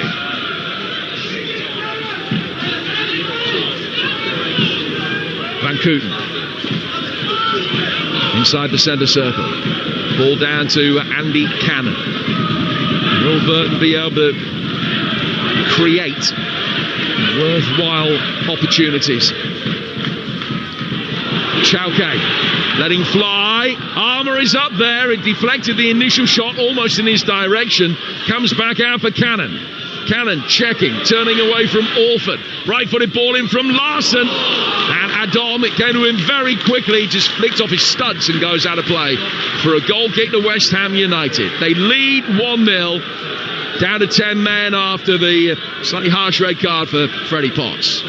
Yeah, Adom there just trying to deflect it goalwards when he probably could have had a little bit more time, maybe to get a control of it and set it to one of his teammates. Burton's final changes are going to be made very shortly. In fact, they'll do it now. Armour's coming off, and Moon is going to come on to replace him. West Ham actually didn't make the third change that we were expecting, I don't think. They'll just make two at the half-time interval in extra time. Sassi came on. They didn't bring Dupont after all of that, so it was just a double change. Mavropanos, Chauke, Larson, back from him to Cannon. And here's Cannon again, 15 yards outside the West Ham United penalty area. Kicks Chauke down towards the edge of the box. Larson with good movement wins a corner, which is the first that Burton have had in extra time. Another big roar of appreciation goes up in the 108th minute of this cup tie. Been a bit of a slow burner, but full of intrigue. Worked short the corner. Chauke laying it back. High ball just stood up towards the edge of the 6-yard box. Cleared out for Larson through a crowd, but not through all of them. Mavropanos got in the way. Still, they have it around the edge of the penalty area with Godwin Malife. Right-hand side of the penalty area, gets to the byline, plays it back, Beasley! And instead of shooting, he's trying to roll it square for Lofthouse, who wasn't ready for it. And West Ham clear. Chauke smuggles it back to his goalkeeper as the hammers get it upfield. That was a moment for Beasley, and he couldn't take it. Castellanos is offside. They can't afford to pass up half chances like that, Burton Albion, if they're going to get themselves back into it. No, they certainly can't. And Gary Bowyer to our right-hand side there, just telling his team, keep the tempo as high as you can. Godwin Malife dropping his shoulder. High ball in from him. Larson coming round the back. Beasley goes up for it, and he's hooked over his own bar by Disasi for a corner. They're getting closer, and there is certainly plenty of belief from the terraces to the penalty area that Burton Albion will be able to get their equaliser. This is what we love about the FA Cup. Burton have got all 10 players within basically 20 metres of the goal. Only the goalkeeper on the halfway line, and it's absolute carnage. It's 1-0 to West Ham, but for how long? Moon with the corner. Shot on the turn from Sibic. And it was blocked, and West Ham will break quickly. Castellanos and Somerville coming forward with real alacrity. Here is Castellanos. Sibic giving him a shove, throwing him off balance. And that was enough to stop Castellanos being able to work it back for Somerville inside the penalty area. You do wonder, Jim. Castellanos says run forward. His team need possession. That's what you need now. He's attempting to play a ball into the box to find Somerville, who's 1-on-4. Well, that happened the other night when they were 5 minutes in and a goal up against Manchester United, and they didn't take the ball down towards the corner flag. Here's Lofthouse inside the penalty area at the other end, wins a corner off Walker Peters. Yeah, the other night though was a young man called Scholes who's learning the game a little bit. This is Castellanos, intelligent players who should know a little bit better what is needed at certain times in the game. Andy Cannon across to take this corner. 10 minutes to go in extra time. Burton 0, 10-man West Ham 1. Burton players are going to be attacking this one from deep this time. Swung into the edge of the 6-yard box. Areola punches it clear. Got 2 clean hands to it to knock it away. Comes out for Kegs Chauke. Chauke coming to the edge of the penalty area. Into the feet of one of the centre halves. Van Kooten laying it back. Godwin Malife. Ball in from him. Moon trying to improvise. Can't get it across. Cleared by Disasi and out of play for a throw, which will be taken over on the Burton right. Shade's gone off. So no long throw from him. No long throw from Hartridge, who's missing out through injury today. But can they propel it into that congested West Ham United penalty area? Albion still looking for an equaliser. They'll certainly feel that they deserve it. I think even West Ham supporters would say they would. In towards the near post. Mayers heads it away. Out for another Burton Albion corner with 9 minutes to go. They just need something to fall for them in the box at the moment. Every time they've had it in that box, they've just not managed to get a shooting angle or a decent layoff to a teammate. In comes this latest corner from Andy Cannon. Up go the heads. Back into the fray from Beasley. Mavropanos climbs high. Hitch kick clearance from Orford was effective. Chauke plays it back to his goalkeeper. Collins is only just inside his own half. Took a horrible first touch on this bobbly surface. Looped a second ball forward out of the right-hand side. Cannon's been able to bring it under control and lays it back. Van Kooten can turn. He plays it to his left-hand side for Sibic, and Burton will come forward again. 8 to go now, with Chauke just darting forward. But Sibic's gone the other way. No pressure on Van Kooten. Plays a straight ball, flicked on by Moon. It'll come down for Larson, left-hand side of the penalty area here for Burton Albion. Larson standing it up towards the far post, headed back into the fray by West Ham defender. It was Mayers, and a right-footed snatch volley from Adom goes wide. Chance after chance, but they can't take them. They're not close to taking one at the moment. Yeah, as I say, the manager egging Burton on now, trying to get that tempo. They need to keep tossing it in the box, getting bodies in the box and hoping one of these chances will fall. But at the moment, West Ham look as though they're going to keep this clean sheet intact to progress. Well, they twice came from behind at Port Vale last weekend, and obviously this is a very different task and encounter. But they need an equaliser again. Tati Castellanos is offside as Somerville tries to release him. He's still played on anyway. Well, the referee won't produce a yellow card for that. Free kick to Burton.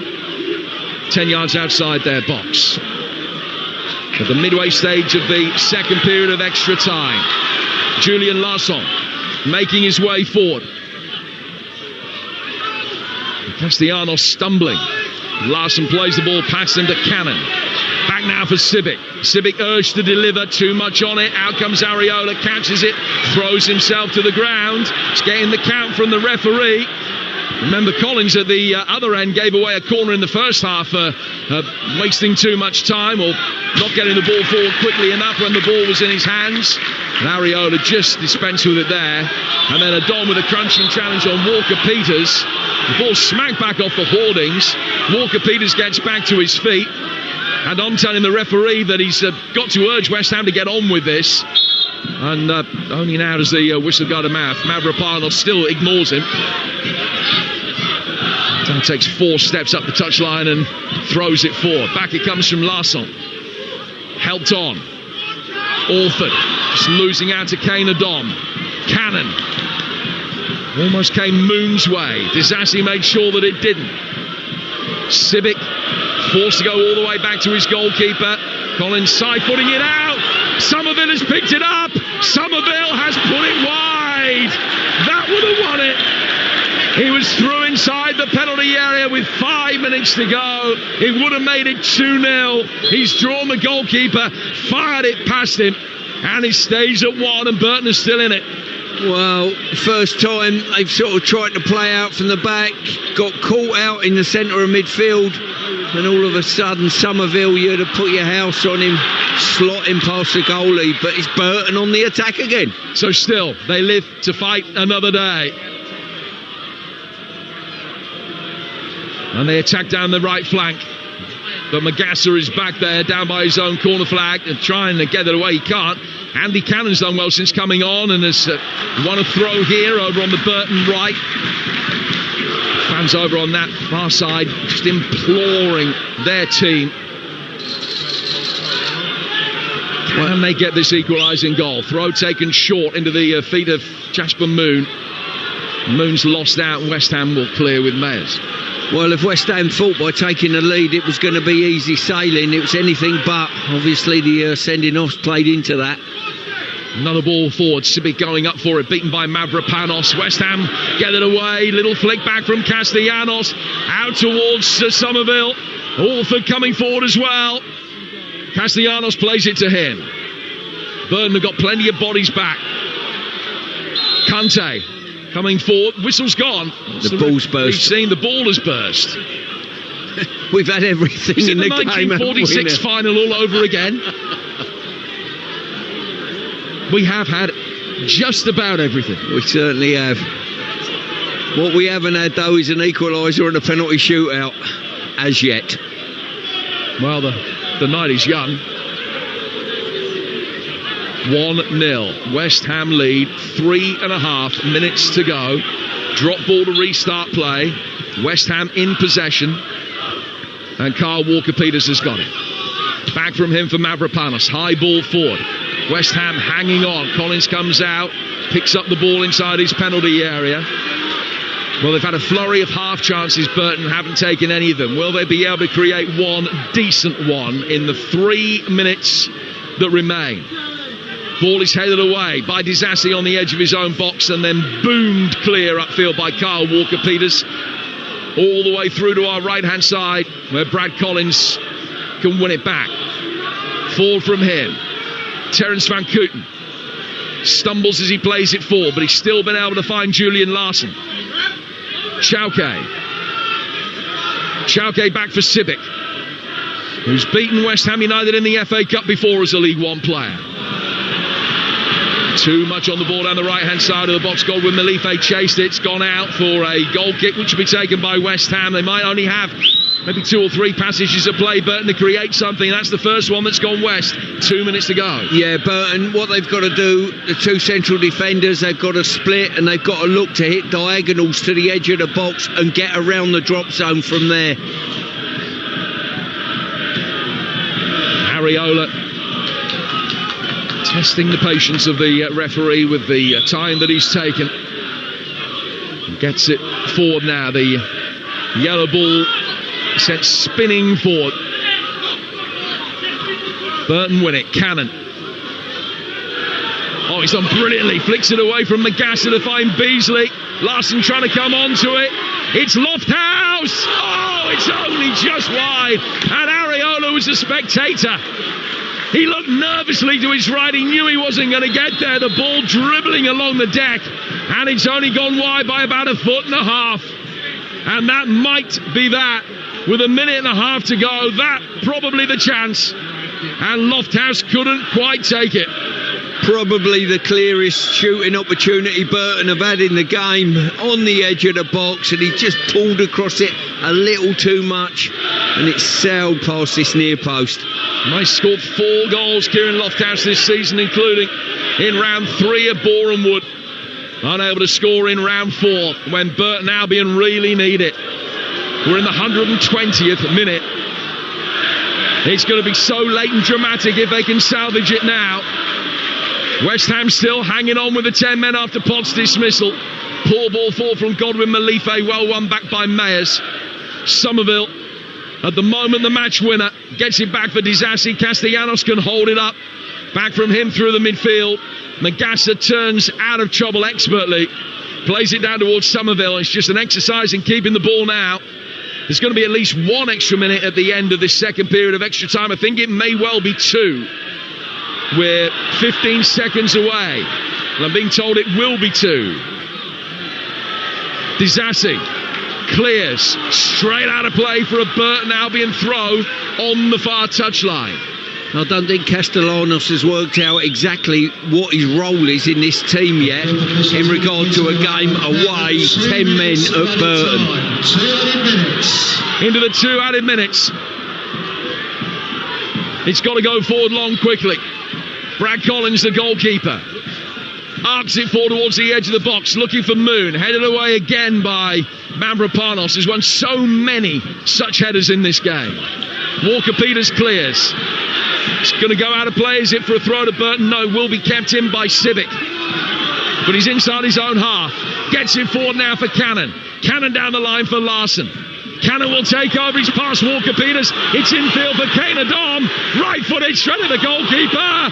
Can they put it in on the follow-up? No, not quite. Shot into the side netting on the turn from Keg Southgate. And with that, West Ham United will surely go through. Brilliant. Wow-wee. Brilliant play on the left-hand side. Cannon on this side. Brilliant in the change with Larson. The ball's come in the box. There was a scramble of the highest order. And then a snapshot into the side netting. Wow-wee, Jim. A big sigh of relief from the West Ham United defenders. Areola clears from the goal kick. There are 40 seconds to go. Civic for Van Kooten. For Godwin Malife, back for Toby Civic again, who controls it on his thigh, turns out away from Castellanos, down towards Larson. Walker-Peters puts the pressure on him, he's turned him. Julian Larson coming forward, he's pulled down by Walker-Peters, who gets a yellow card, and there is one last chance as the players square up to each other. Castellanos needlessly involved, Walker-Peters then pushed in the face by Kane Adom. There's only about 20 seconds to go, and it is all going off. There are about 16, 17 players involved in this. And when play restarts, it'll be a free kick to Burton, who will be able to serve it forward. But what disciplinary action is the referee going to take after that lot? Well, your normal book one of each and get on with the game, I think. I've no idea who started it, who ended it. Walker-Peters was there from the offset, that is for sure. The goalkeeper's arrived and he's been booked. Collins for Burton's been booked. He's gone past the referee and he's gone into the opposition's box now. So Brad Collins forward. Andy Cannon to take it. This is either going to be a goal for Burton and an equaliser, or a breakaway and a goal for West Ham. I just can't put my money on which one I think's the best opportunity. Well, there might not even be time for a West Ham breakaway. If they can get it clear, the full-time whistle might go. Cannon to take it then. Sends it high forward. It's all about the second ball. It's nodded down to the edge of the penalty area. Brought down by Burton. Flicked back in. And Larson can't get there. It is all over for Burton Albion, who have been game in the extreme. What a great cup tie that is. It's exactly what this competition is all about. West Ham United have got through. That is all that matters as far as they're concerned. But it took them into extra time and a goal from Somerville to win it. Then a nervy 20 minutes after being reduced to 10 men by Freddie Potts. But they have got away with it, West Ham United. They made 10 changes and they have snuck through against the side in the bottom 4 of League One. Great game. Burton Albion 0, West Ham United 1 after extra time. Jim Proudfoot, yes, thank you very much. It was a game that delivered the magic. We had to take it to extra time, and in the end it was Crescencio Somerville that scored the winning goal. But as we were saying all the way through it, Burton Albion did not make it comfortable in any way for West Ham, Stuart Pearce. No, they certainly didn't. Burton were, I've got to say, outstanding. The pressure they put on, tactical approach. They pressurised in midfield and up front. West Ham didn't have time to settle on the ball from start to finish. And it was just a wonderful FA Cup tie that went right to the wire, basically. It will be a case, I'm sure, for Gary Bowyer of what-ifs, because they did have chances in that game. Yeah, they did. They never created too much that was a clear-cut chance, though. That was the one thing. The ball was bobbling around the box on several occasions, but they couldn't get a clear sighting of Areola's goal. And at the end of it, you always felt as though someone would come and deliver a touch of magic, maybe off the bench, and that certainly was the case with Somerville's goal. And ultimately, that was, again, just focusing on the Burton side of things, positives that they can take. But Nuno Espirito Santo had to turn to his bench. He had to turn to some of those players that he might have thought, I'm not going to need you today. West Ham would be delighted to be in the next round of the Cup. Burton Albion have done themselves and the football club really proud today. And look, there's no Burton fans left this ground. They're applauding their players. And performances like this, the manager will go in, talk to his squad of players and say, we need to take this spirit that we've got here today into the rest of the league campaign.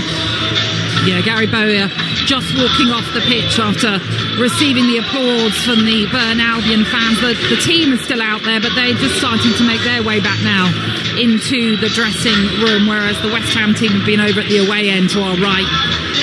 And they are through to the 5th round of the FA Cup. And as we mentioned previously, Stuart, this run that they've been on all started from that QPR victory in the FA Cup. And it just is another result, although they were tested today, that they can just build on, that might take them through into that Premier League survival race. Yeah, exactly that. You've got to take every positive you possibly can when things are not going well in the league campaign. A good cup run will serve them very well. They've had to go to the bench for Somerville, who's been in extremely good form, but they've done that. They've managed to bed in a few players potentially. I think one or two that come in and perform today didn't really grab the attention of the manager. That will be my personal opinion. But listen, another victory for West Ham. They'll take that. Stuart, it's been a pleasure. It is West Ham then that make it through to the 5th round of the FA Cup. My thanks to Stuart, to Jim Proudfoot as well. More FA Cup action is coming your way across the Talksport network, and Game Day Live will keep you across all the 3 o'clock kickoffs. That's coming your way next on Talksport.